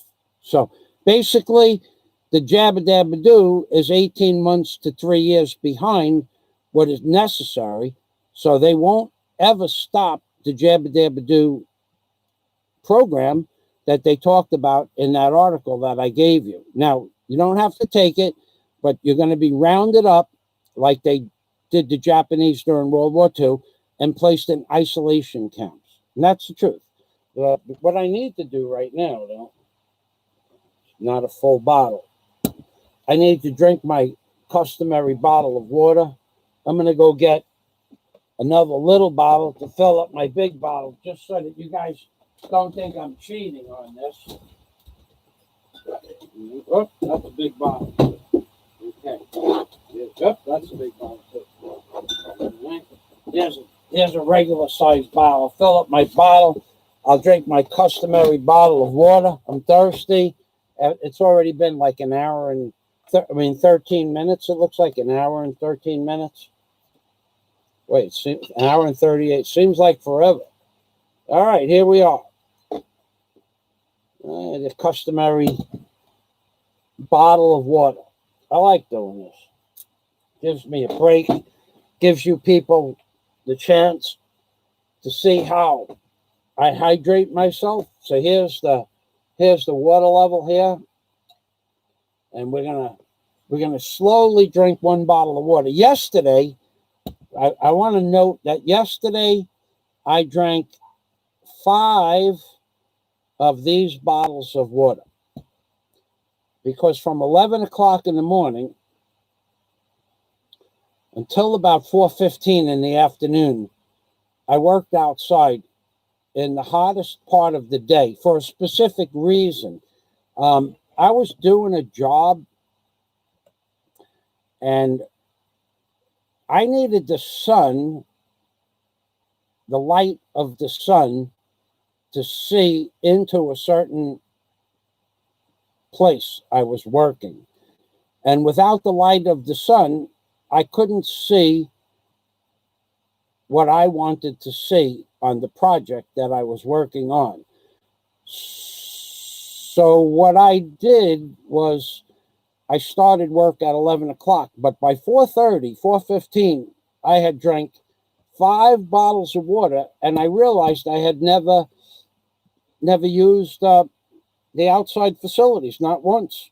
So I drank an entire gallon of water yesterday and never excreted an ounce of waste. after I took a bath. So here we go. I'm going to just drink one today. I hope. Let's see. And I'll follow the bouncing bubble.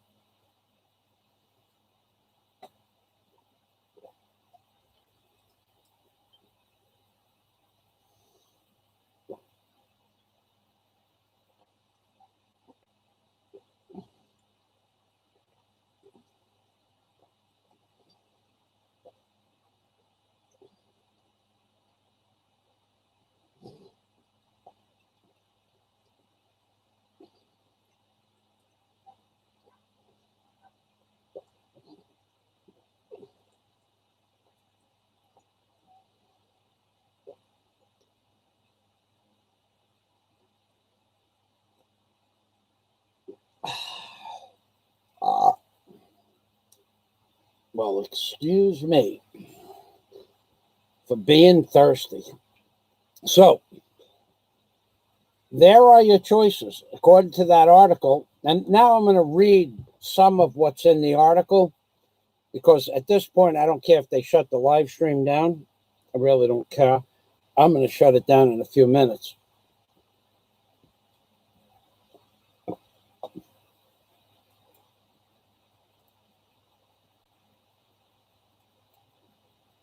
I'm reading the comments.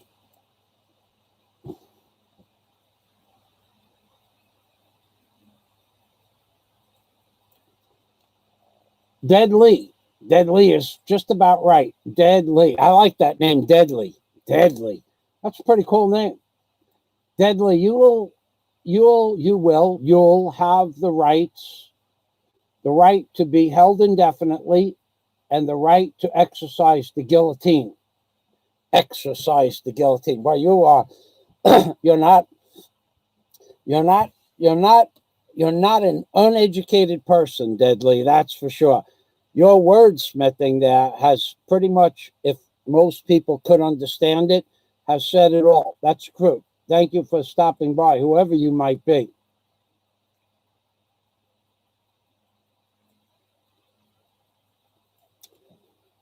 Okay, so I'm going to read a little bit from that article. I'm not going to. Okay, so I'm going to have to mute the sound on here so I could read for this. Posted October 14th, 2020.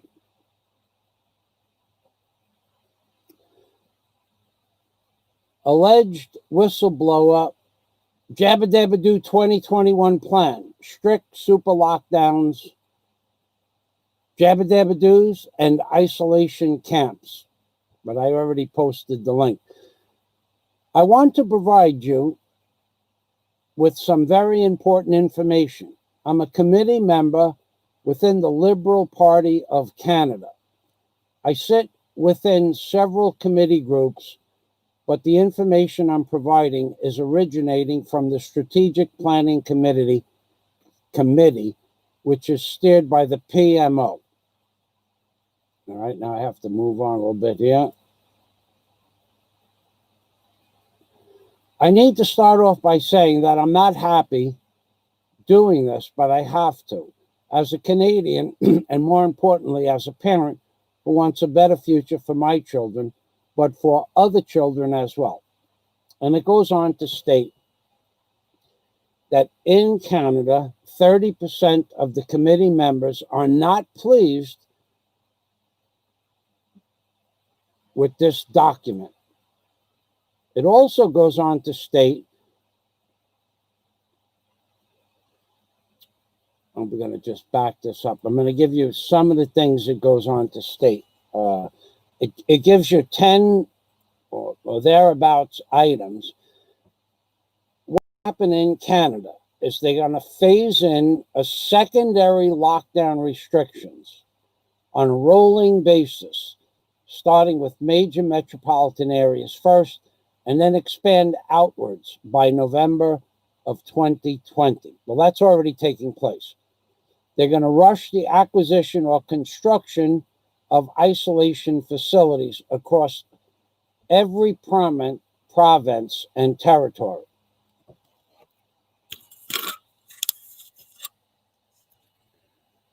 Daily new cases of jabba-dabba-doo will surge beyond. I'm going to expand this so maybe you can see it. Daily cases of jabba-dabba-doo will surge beyond capacity of testing, including increases of the jabba-dabba-doo related deaths following the same growth curves expected by the end of November 2020.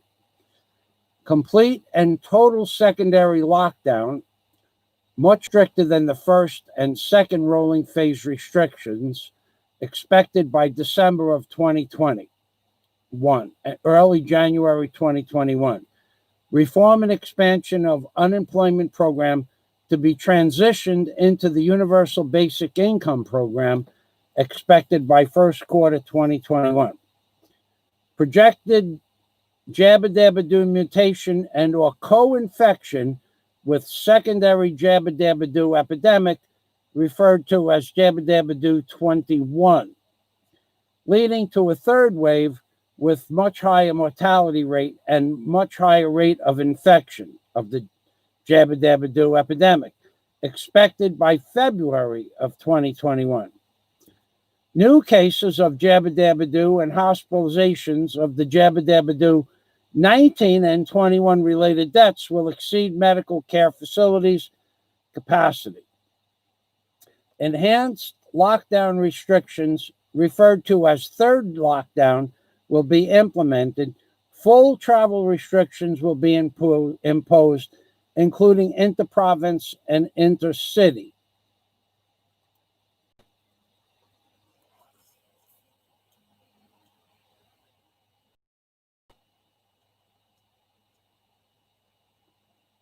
I can't figure out where I was.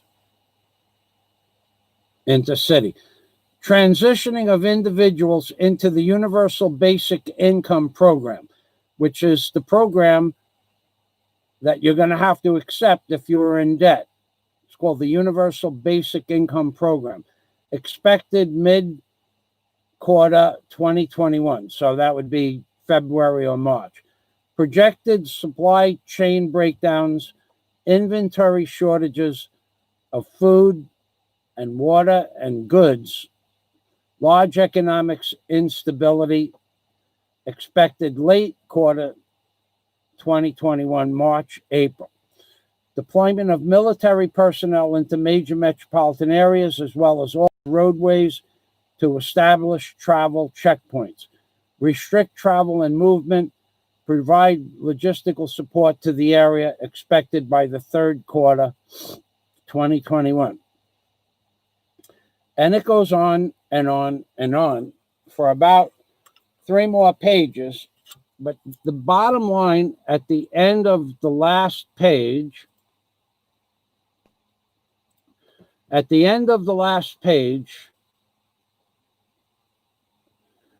along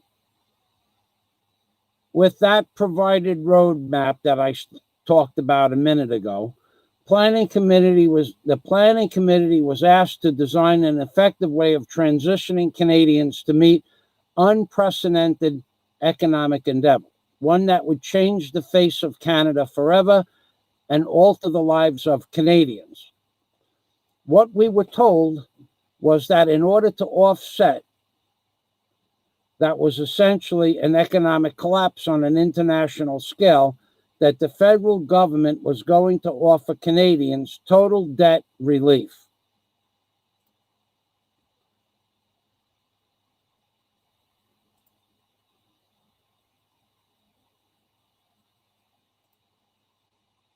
I can't find it, the next part of this article.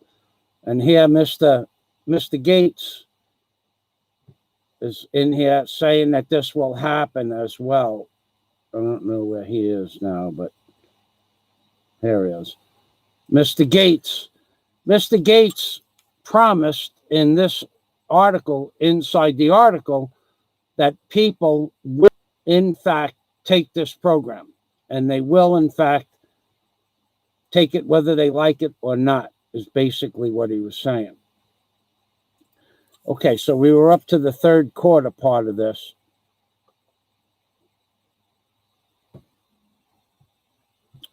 Let me see if we get to another. Here we go. This should bring us to another segment here. Okay.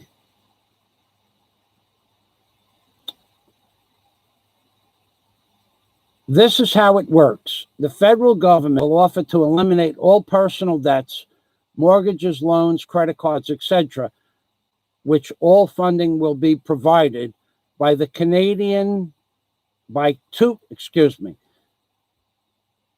This is how it works. The federal government will offer to eliminate all personal debts, mortgages, loans, credit cards, etc., which all funding will be provided to Canada by the International Monetary Fund under what will become known as the World Debt Reset Program.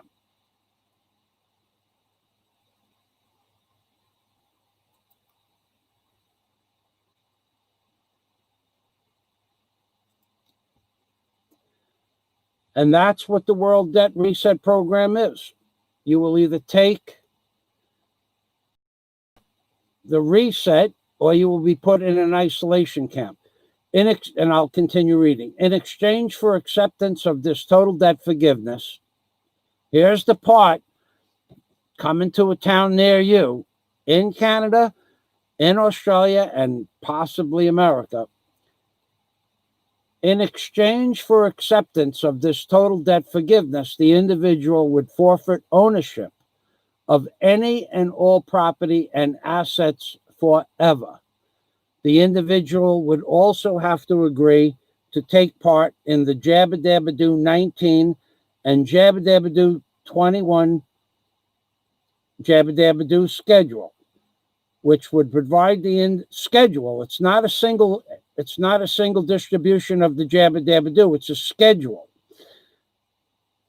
which would provide the individual with unrestricted travel. So if you don't take the Jabba Dabba Doo schedule, you will be not allowed to leave your house.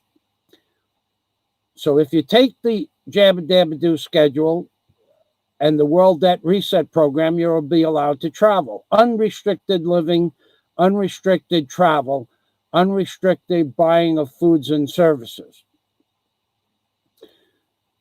The use of photo identification will be referred to as Canada's Health Pass. So if you have a health pass, you can travel from inside the nation of Canada or outside the nation of Canada, whoever goes along with this agreement. And let's go to the next segment.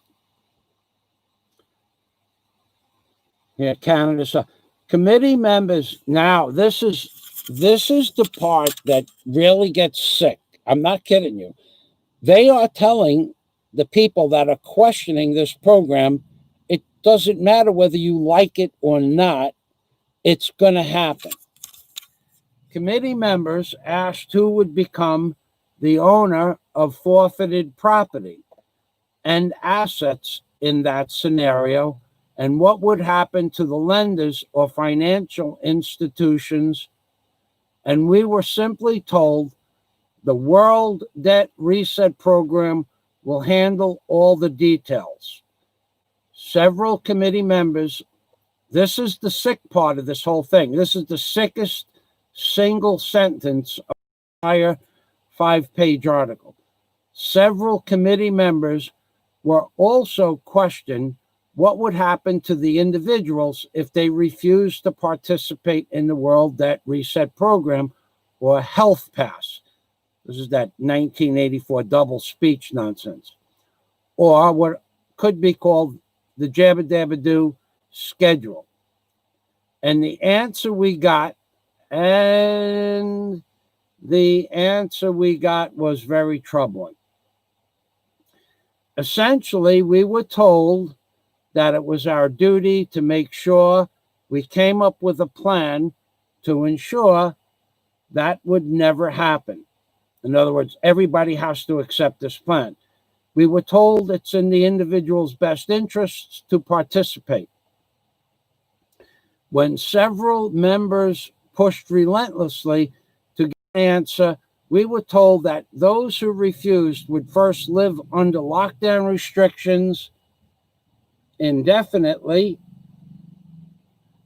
and that over a short period of time, as more Canadians transitioned into the debt forgiveness program, the ones who refused to participate would be deemed a public safety risk and would be relocated to isolation facilities. Once in those facilities, they would be given two options: participate in the debt forgiveness program and be released, or stay indefinitely in the isolation facility under the classification of serious public health risk, and have all their assets seized.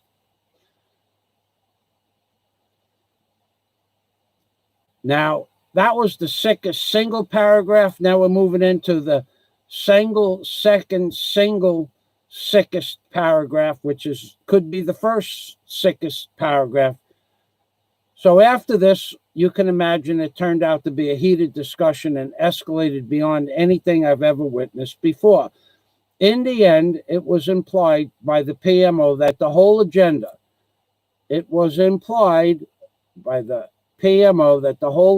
will move forward no matter who agrees with it or not.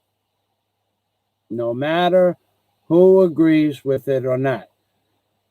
Also, that it won't be just Canada, but in fact, all nations will have similar roadmaps. What a bunch of, they call it a roadmap, and agendas that we need to take advantage of the situations before us to promote change on a grander scale for the betterment of everyone. So it goes on for another paragraph, but I read you the part. Basically, this is the plan that they're implementing or trying to implement behind the scenes now in Canada, where there won't be any other option but to take the scheduled or be put in permanent isolation camps, at which point your businesses, your houses, your cars, your bank accounts will all be seized. But when this committee that oversees this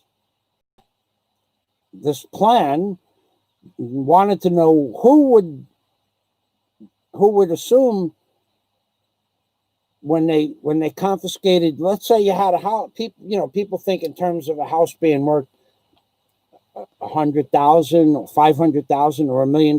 These are people that may have $10 million in real estate and a couple $100,000 house. They don't want to give that up. Well, it's going to be seized. So when asked who seizes, who takes over the assets, they would just say, don't worry about that. The people who are giving the people the money to relieve their debts and put them in the Jabba Dabba Doo program are going to take care of the details, which means they will probably get the assets. In other words, the bankers, the international monetary bankers, which are mostly Jewish, certainly Jesuits, definitely the Club of Rome, and hard as it may sound, the Vatican, which is one of the largest corporations on the planet. They all have a say-so in the forfeiture of the assets of the people of Canada and eventually the people of the Earth, planet, or the flat plane we live on. So I'm going to go back to the comment section now, as soon as I reduce this in size. If somebody has a question about this particular article, I'll try to go over it from what I understand.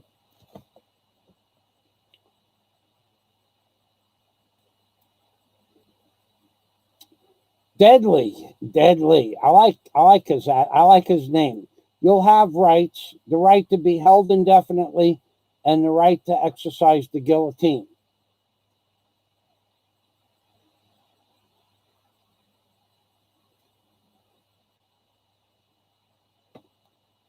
Vican 77. I also have the right to warn them that Wormwood is still rocking. Now, wormwood is the wood that held that at the. It's also known as Arcadia wood, and it was the wood that I think they made the Ark of the Covenant and then shielded it with gold. I'm pretty sure Arcadia wood was what they made the poles that held the Ark of the Covenant up. Yep. So if anybody has a question about that article, I'll give you the name of the article again. Because now it doesn't matter whether Google shuts my stream down like they did before, because I posted this in the title. Well, something similar.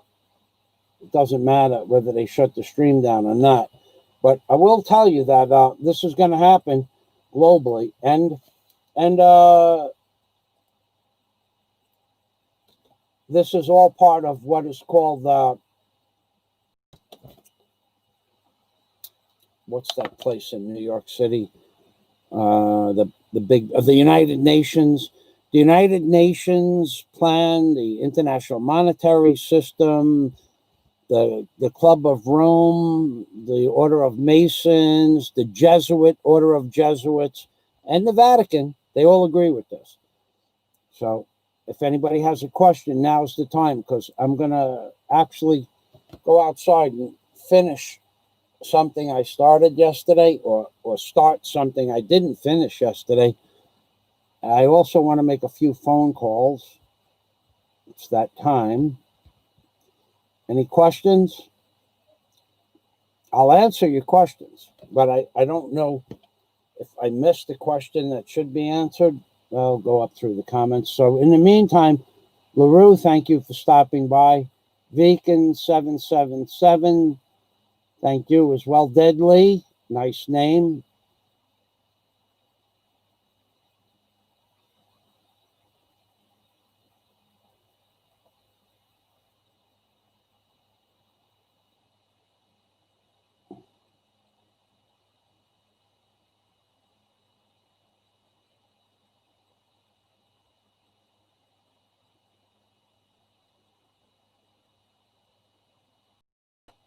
Gary, the Philippines experience. We knew Israel had nukes back in the 1980s. Yeah, we did. And yet nobody will acknowledge. Gary is true. I want to talk with Gary. I'm going to give him two topics that I want him to do to show just how Google's algorithms will just shut your channel down.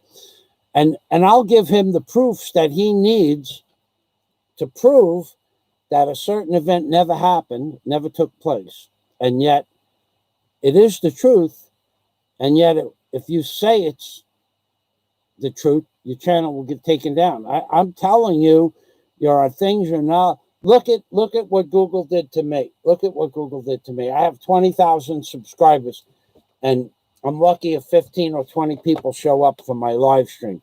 That's not normal. Okay, they have reduced it down to my immediate friends, and even I would say that half of my immediate friends wouldn't even be here if I didn't send out special emails to my group of friends. They wouldn't even know I was making a live stream. Warren, who I spoke with on today is the 23rd. Yeah, today's the 23rd. I spoke with Warren yesterday morning on the 22nd, just briefly. And Warren told me that even though we've been friends with each other on YouTube and in real life and in Skype on a daily basis, he did not receive a notification until 3 hours after my show aired. My previous show aired. So after I do a show, even though I post on the dashboard typically 1 hour before I do a show, so that somebody might come to see my show if they feel it's worthwhile. Even though I put an article up on the dashboard saying what time it's going to be and what it's going to be about, my personal friends and my personal subscribers, and many of even my donators on Patreon are not even getting an update that I am doing a live stream. And not only don't they get an update, but they're not even getting a notice until 3 hours after the live stream was broadcast. How is that not censorship to the maximum degree? And that's, of course, because of the things I talk about. However, I circumvent the political facts of things by saying not what people like Stephen Molyneux were talking about, but that Stephen Molyneux was quoting statistics from the FBI statistics chart. Now, if I know exactly what Stephen Molyneux was talking about. I know precisely what he was talking about. I was watching his live stream when his channel got taken down. I was watching and following what he was reading on his live stream. And mid-sentence, there was some sort of an interruption, and a short while later, his channel was taken down because he read the statistics from the FBI's statistics on crime in America and who was committing the crimes, what percentage of the population. He also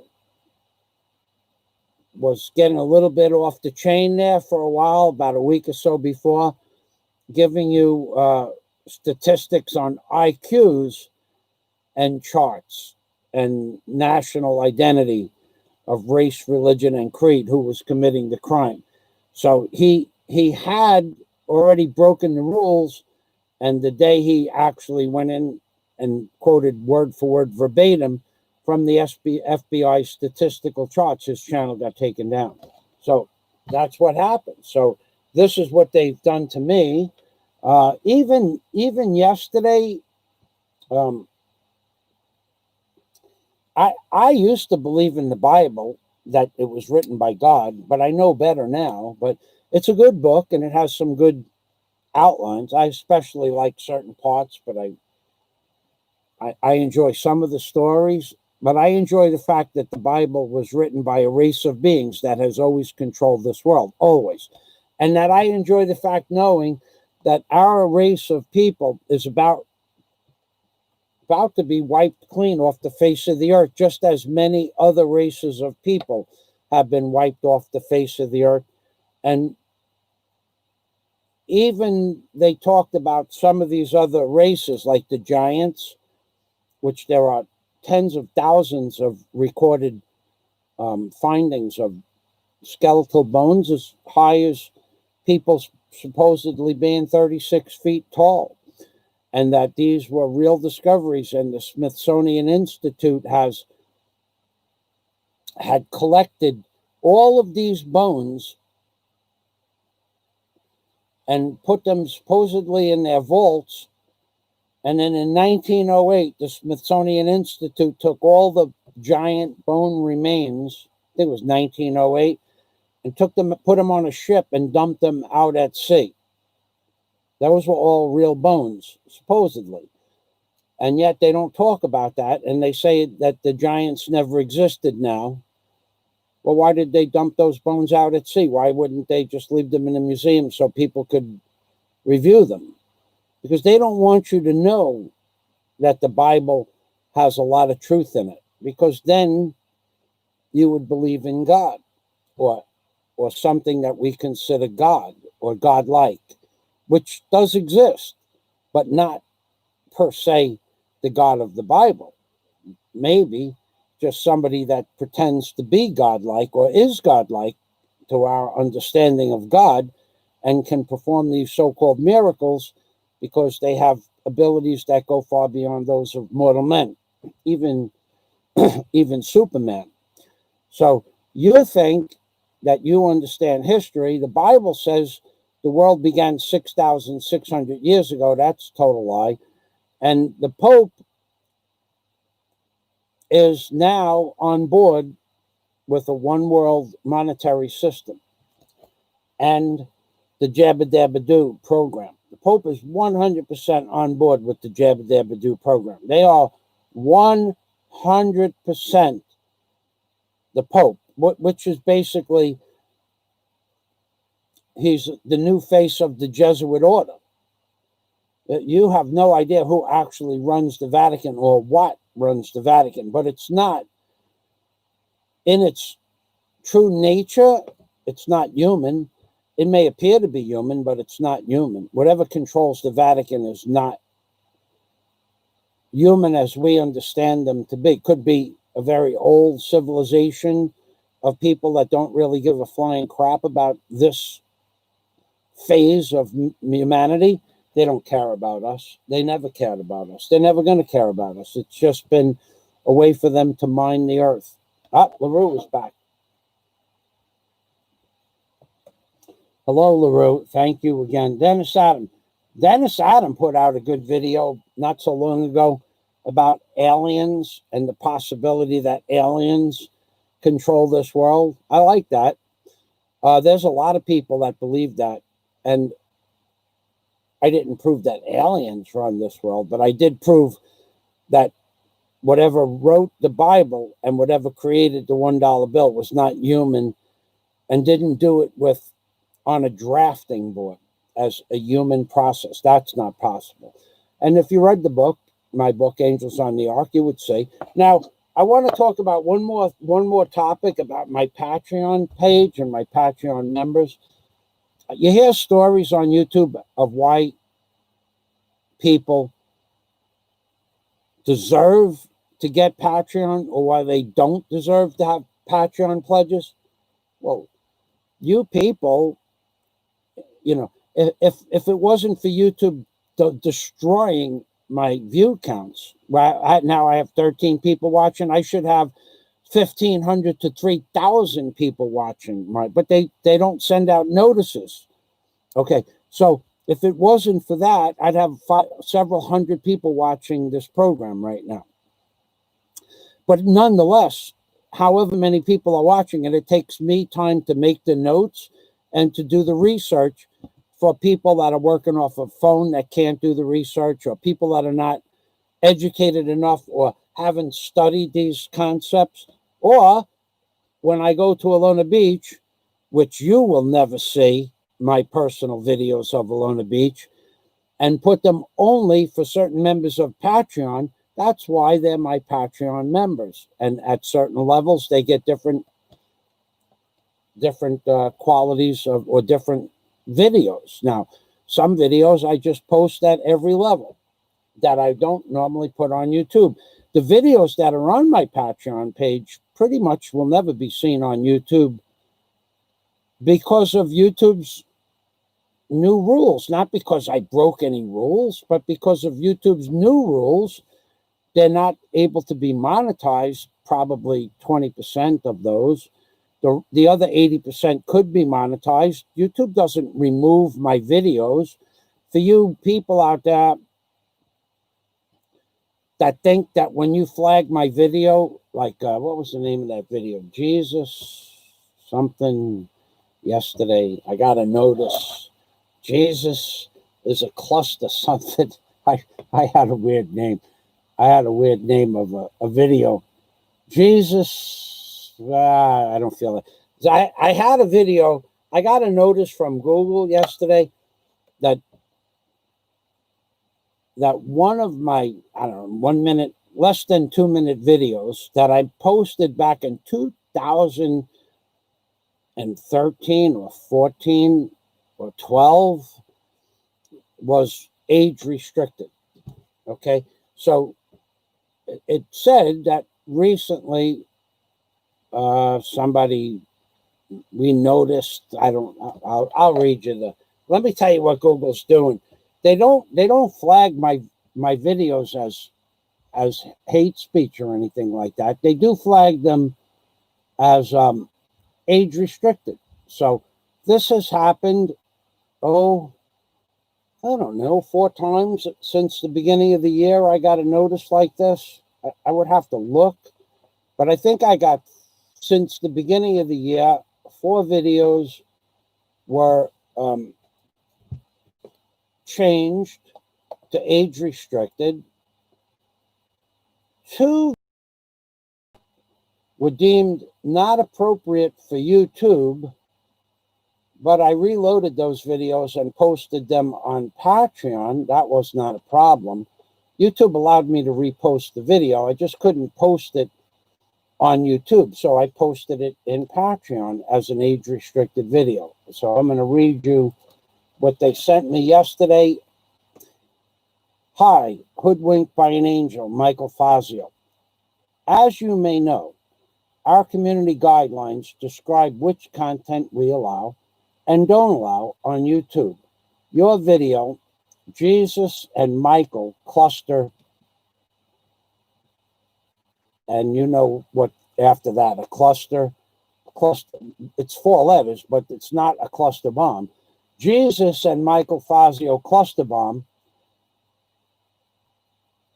LOL, for us to review. So somebody flagged this video, and upon review, we have determined that it may not be suitable for all viewers and has been placed behind age restriction. So the letter is addressed to,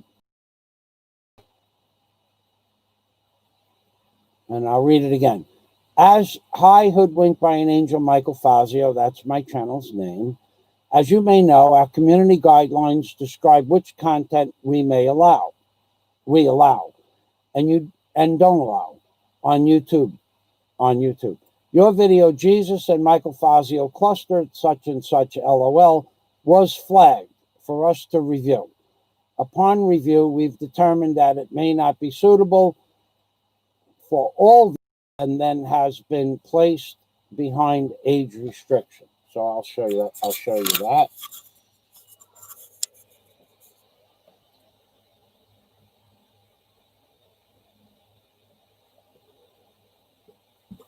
So YouTube did not give me a strike, and they did not remove the video.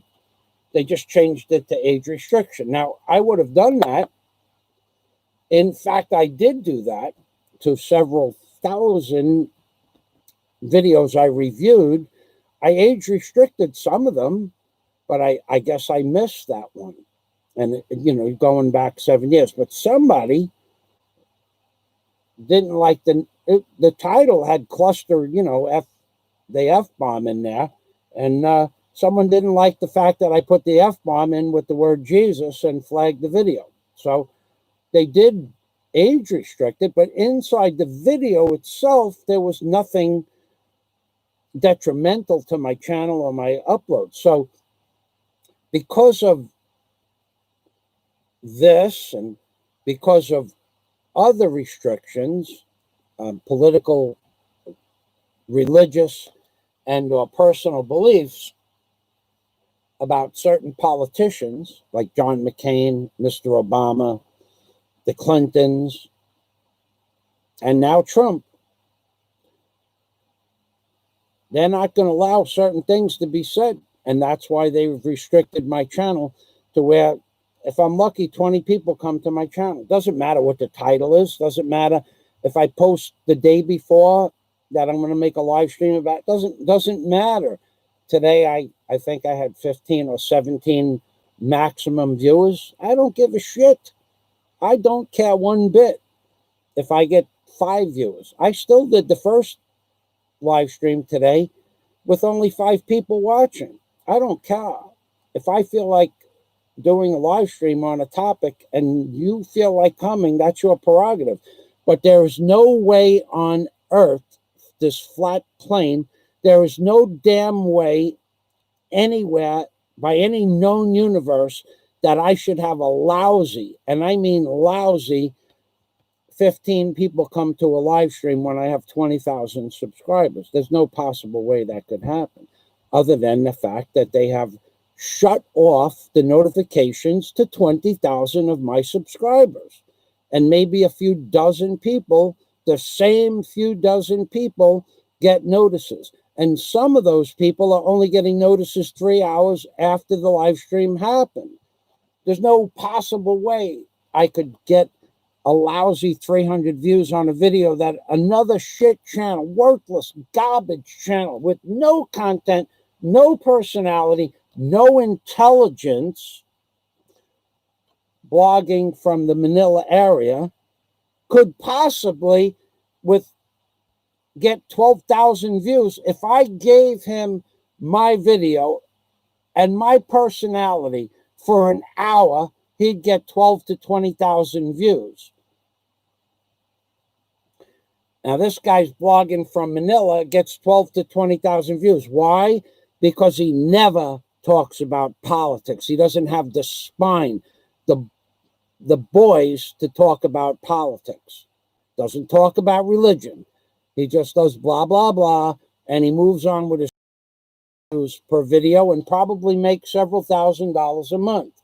But if he ever broached some of the topics that I talk about, his views would be decimated too. But there's no way that only 20 people are going to get notifications from my live stream. So therefore, the people that are members of my Patreon community, the people that do send Super Chat when they do send it, which I've asked for them to stop sending it because I made a point that YouTube stole $860 from me. Still, I have not received a response from them. Still, if I go to my mail, I could show it to you. I'm not gonna, but I still sent them 3 letters and never got notified. So I don't give a shit if people send me Super Chat or not.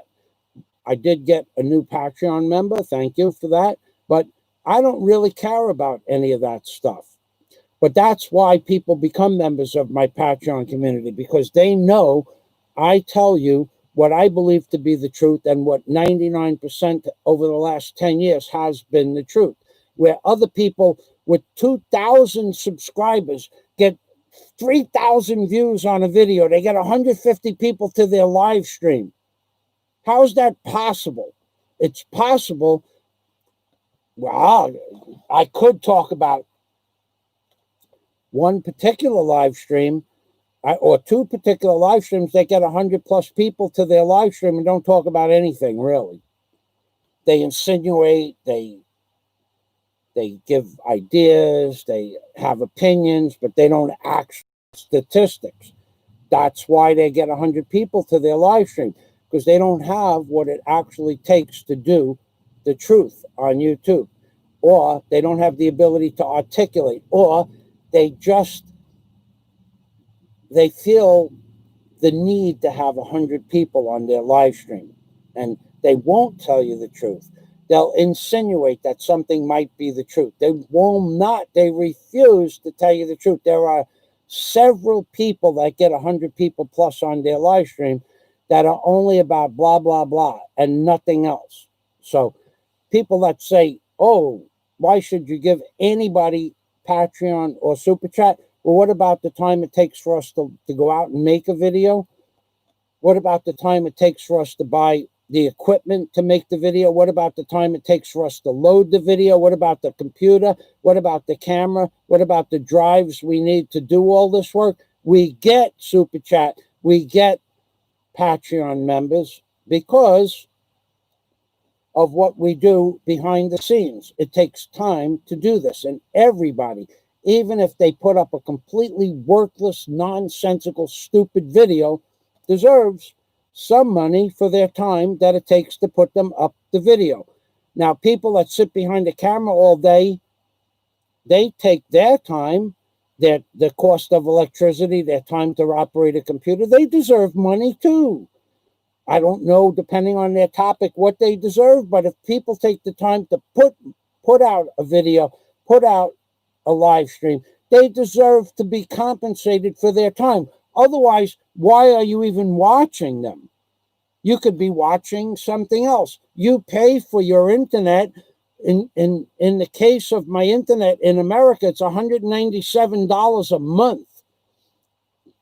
190. Now, I don't watch sports or or those drama shows. But in order to get a cell phone, sports channel, news, and the regular channels, it's $197 a month. You're paying for that. Why won't you pay for people to give you information on YouTube? You don't like it? You could come to my fun.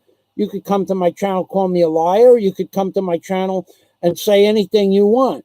And that gives you something to do during the course of the day. Why isn't that worth money that I'm giving you, providing you with something to do? Whatever it is that you think you're going to do. Except Bruce Davis. I denied him the right of, I didn't deny him the right of posting. I just denied him many accolades towards Bruce Davis. Bruce Davis has been duplistic in nature to begin with. Bruce Davis has made promises that he has not kept. Bruce Davis comes on and blah, blah, blah, and blah, blah, blah. I refuse to have that kind of crap on my channel. Bruce Davis has not kept his word. Bruce Davis has not done what he was supposed to do. Bruce Davis is not welcome on my channel. I won't block him, but he's not welcome on my channel. He can post what he wants until he says something really stupid, but most everything Bruce Davis says is not the truth, and I refuse to have people like that on my channel. Bruce Davis, if he doesn't know what he didn't do that he was supposed to do, well, then I'm not going to publicize that. I'm not going to out somebody for something they promised to do and didn't do.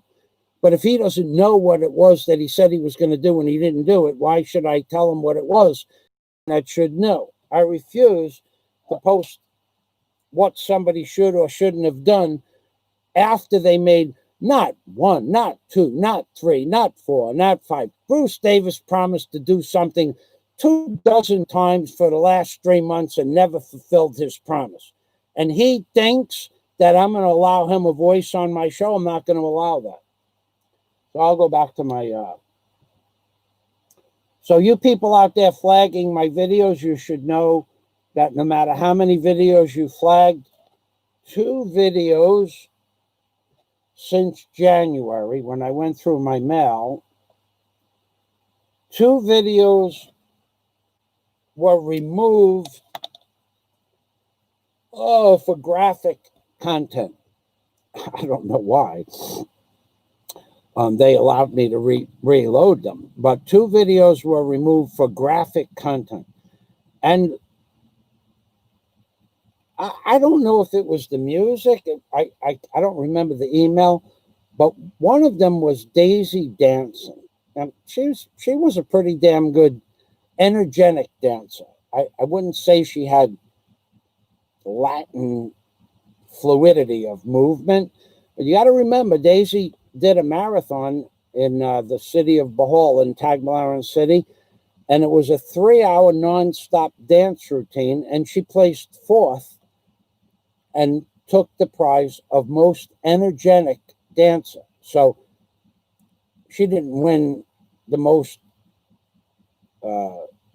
flamboyant dancer or the most graceful dancer, but she won the most energetic dancer award, whatever that was, just a little badge.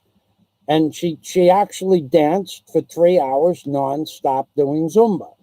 So is she the most graceful Zumba dancer? Probably not. But she was doing a routine inside the house, and it was, I would say it was no more or less erotic in nature than some of the more popular dance routines were, but it was taken down. So it was flagged, it was taken down, it was reloaded with no problem, and now it's private.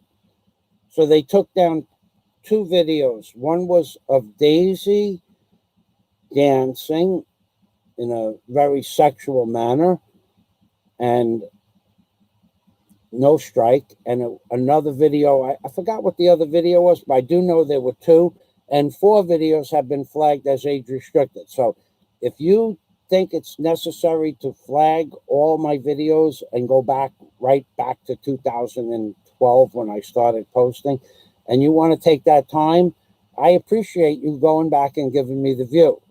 But I went through 6,700 videos. Well, a lot of them were multiple in nature because some of them were added to other videos.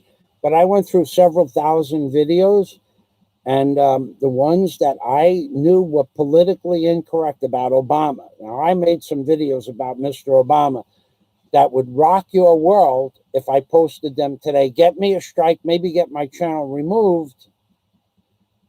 Because in 2010, some of the stuff I posted about Mr. Obama went viral.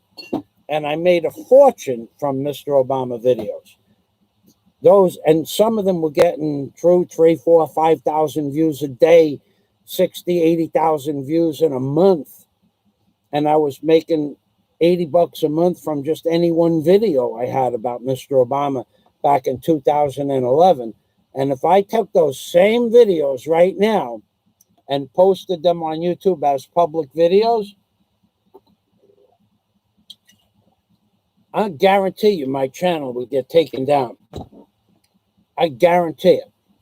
But if you age restrict them and put them where you can send them out privately to your personal friends, YouTube will put it on their platform. They just won't let you make it public. So for those people that want to go through my, I think I have 3,000 videos public. You want to go through my 3,000 videos public, you'll give me 3,000 views. I'll make about, for 3,000 views, you get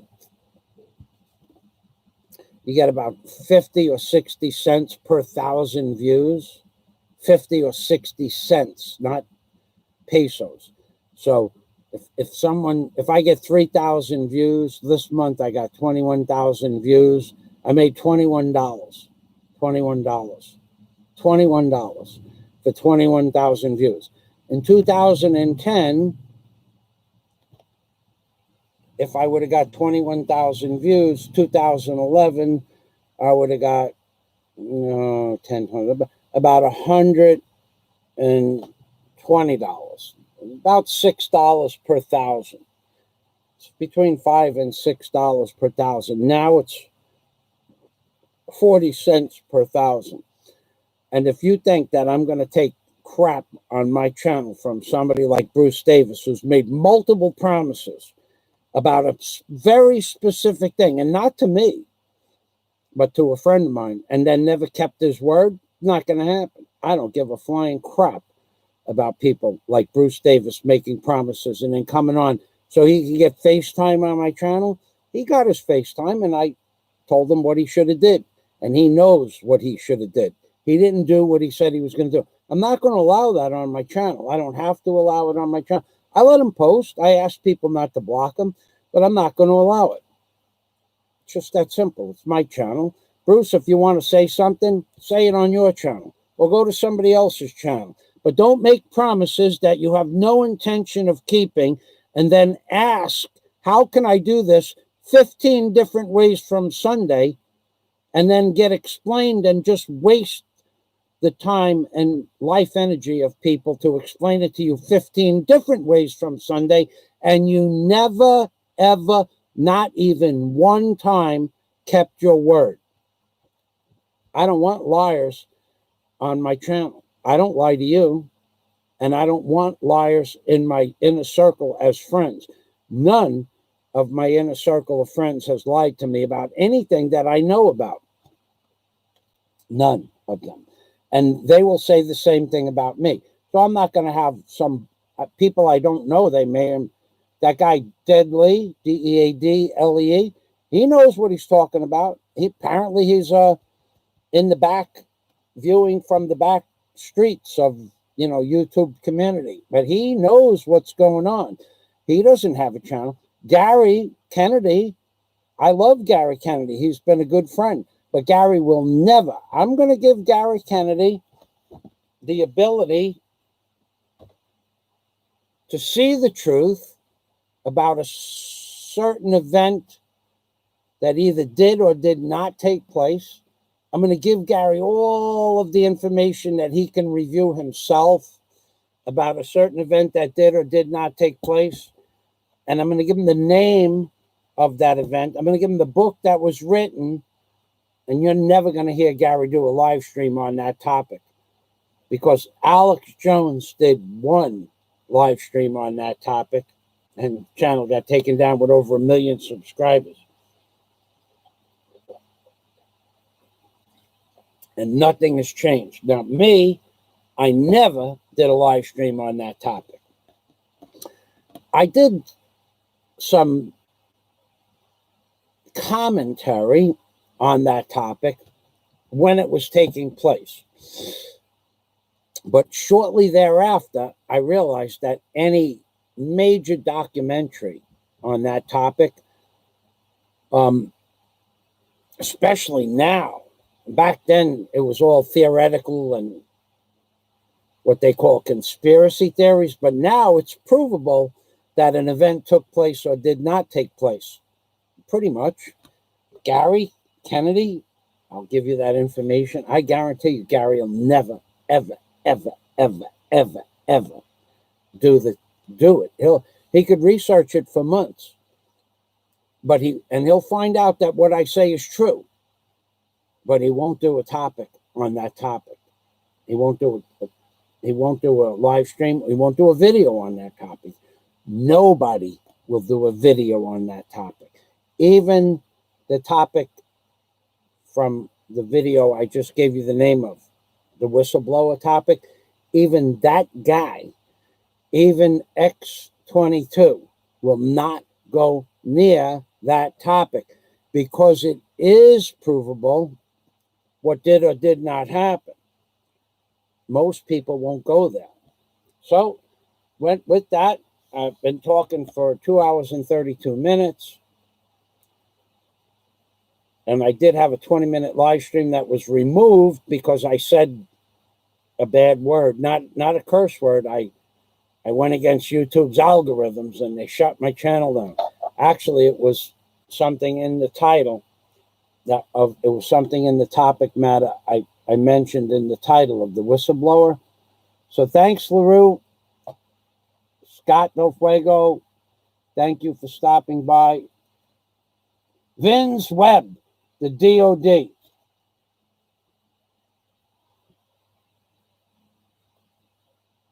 You know exactly what you did, Bruce Davis. You want me to repeat it again? You made promises to a friend of mine that you didn't keep. He has asked you repeatedly for information that only you have, and you never gave it to him.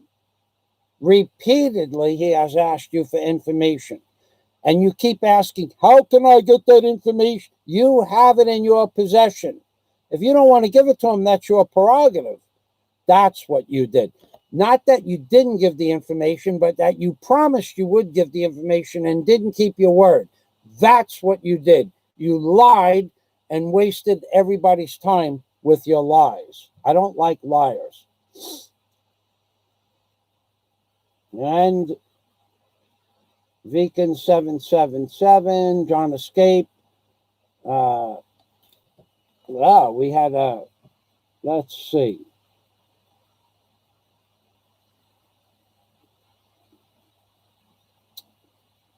Wow. Thanks, John. John Escape did some work here.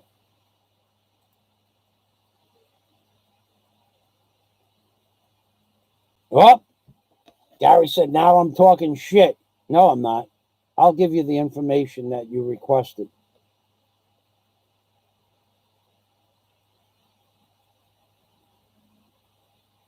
I made that comment public, by the way. It was censored. I didn't see it, otherwise I would have made it before. I don't know what I was talking shit about, but I'll ask you in person.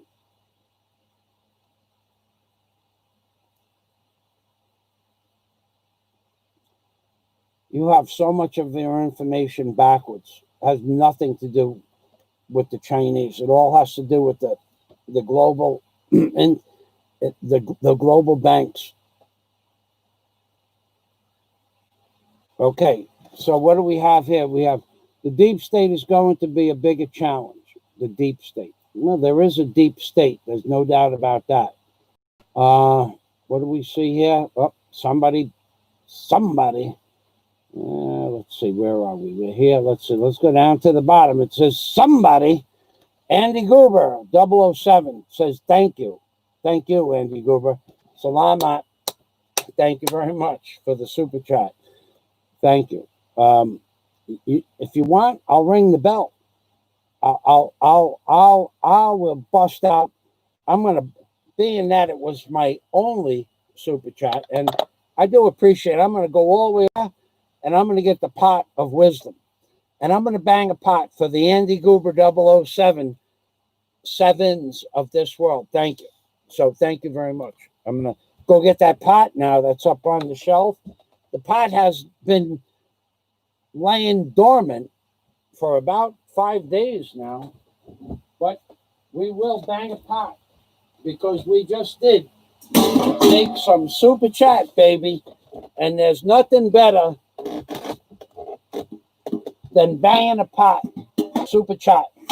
So we have the Andy Goober 007 made the pot smile. Salamat. Andy Goober 007 hit me up with a major $10 donation, and we were going to thank Andy Goober 007 for banging a pot because I made a lot. Ready? Thank you. Thank you. Thank you very much. Thank you. Oh, let's stop it there. Let's stop it there. Look at that. See that cross there? That's the cross that represents the Catholic faith and or Christian worldwide.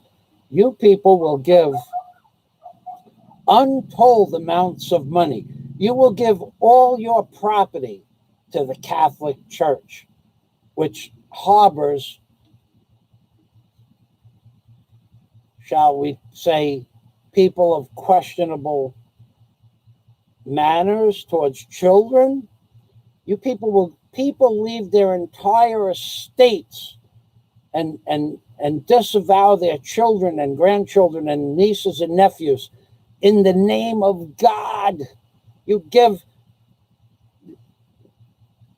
It's an amazing thing, and yet you won't give any money to your neighbor for food. Now, I gotta tell you, the Catholic Church doesn't do a damn thing with that money other than invest it in properties and businesses and corporations. It doesn't do anything at all for the poor people of this world, not in my opinion.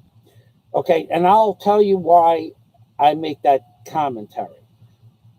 Outside the church in Tagbilaran, the major church in Tagbilaran, you can't find a parking spot, parking like as in garage, park the car. You can't find a parking spot for blocks at 9 o'clock Sunday morning. I'll walk down that street if I get there early enough, and I'll walk past the church, and there will be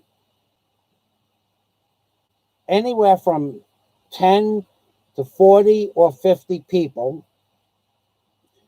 begging for food sitting on the sidewalk. And the Filipinos will just walk by them pretty much without giving them anything, as will most people.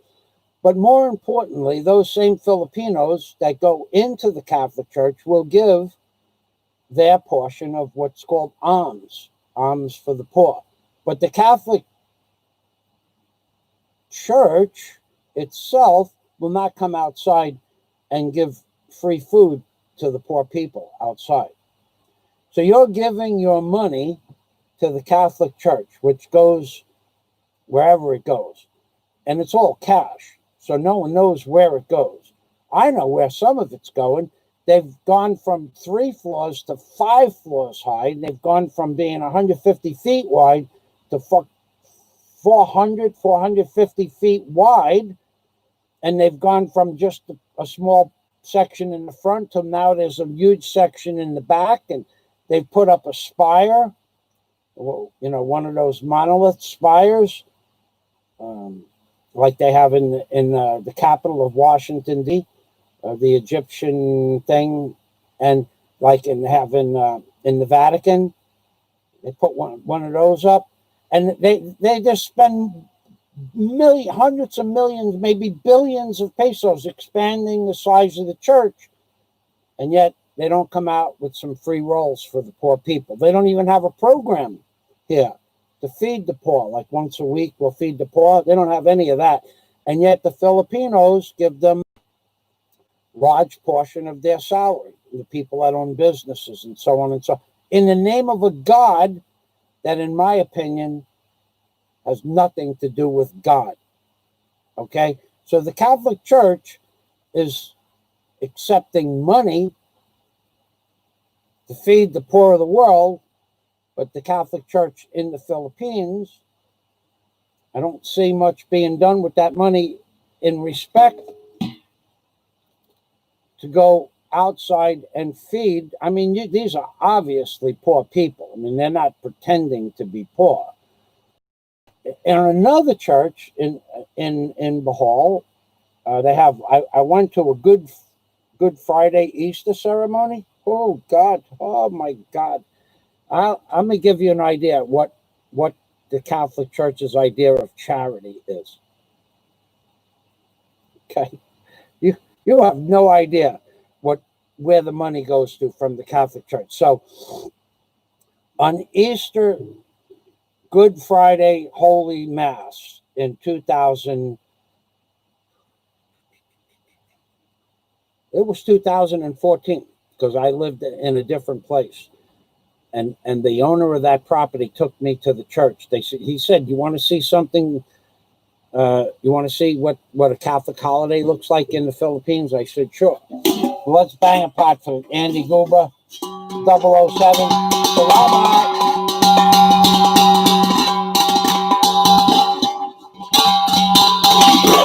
Banging a pot, making a lot. Thank you, Andy. So I said I was going to stop live streaming. Let me tell you, Andy Guba might be a plant. He gave me $10, so I'll talk for another half an hour. It should work like that, really. I mean, you should give me money for helping you understand the nature of this world. So in 2014, I have video up of a church, and what was outside the church, you would not believe. Okay, first of all, we had to park the car. Well, there's no such thing as blocks. It was streets and roadways outside this church in Bohol. No, there's no curbs or paved roads. We had to park the car on a dirt road and walk a couple of 100 feet, maybe 600 feet. And then when you walk straight into the gates or the entrance to the church, there are not hundreds, but several hundred people selling wares, whatever.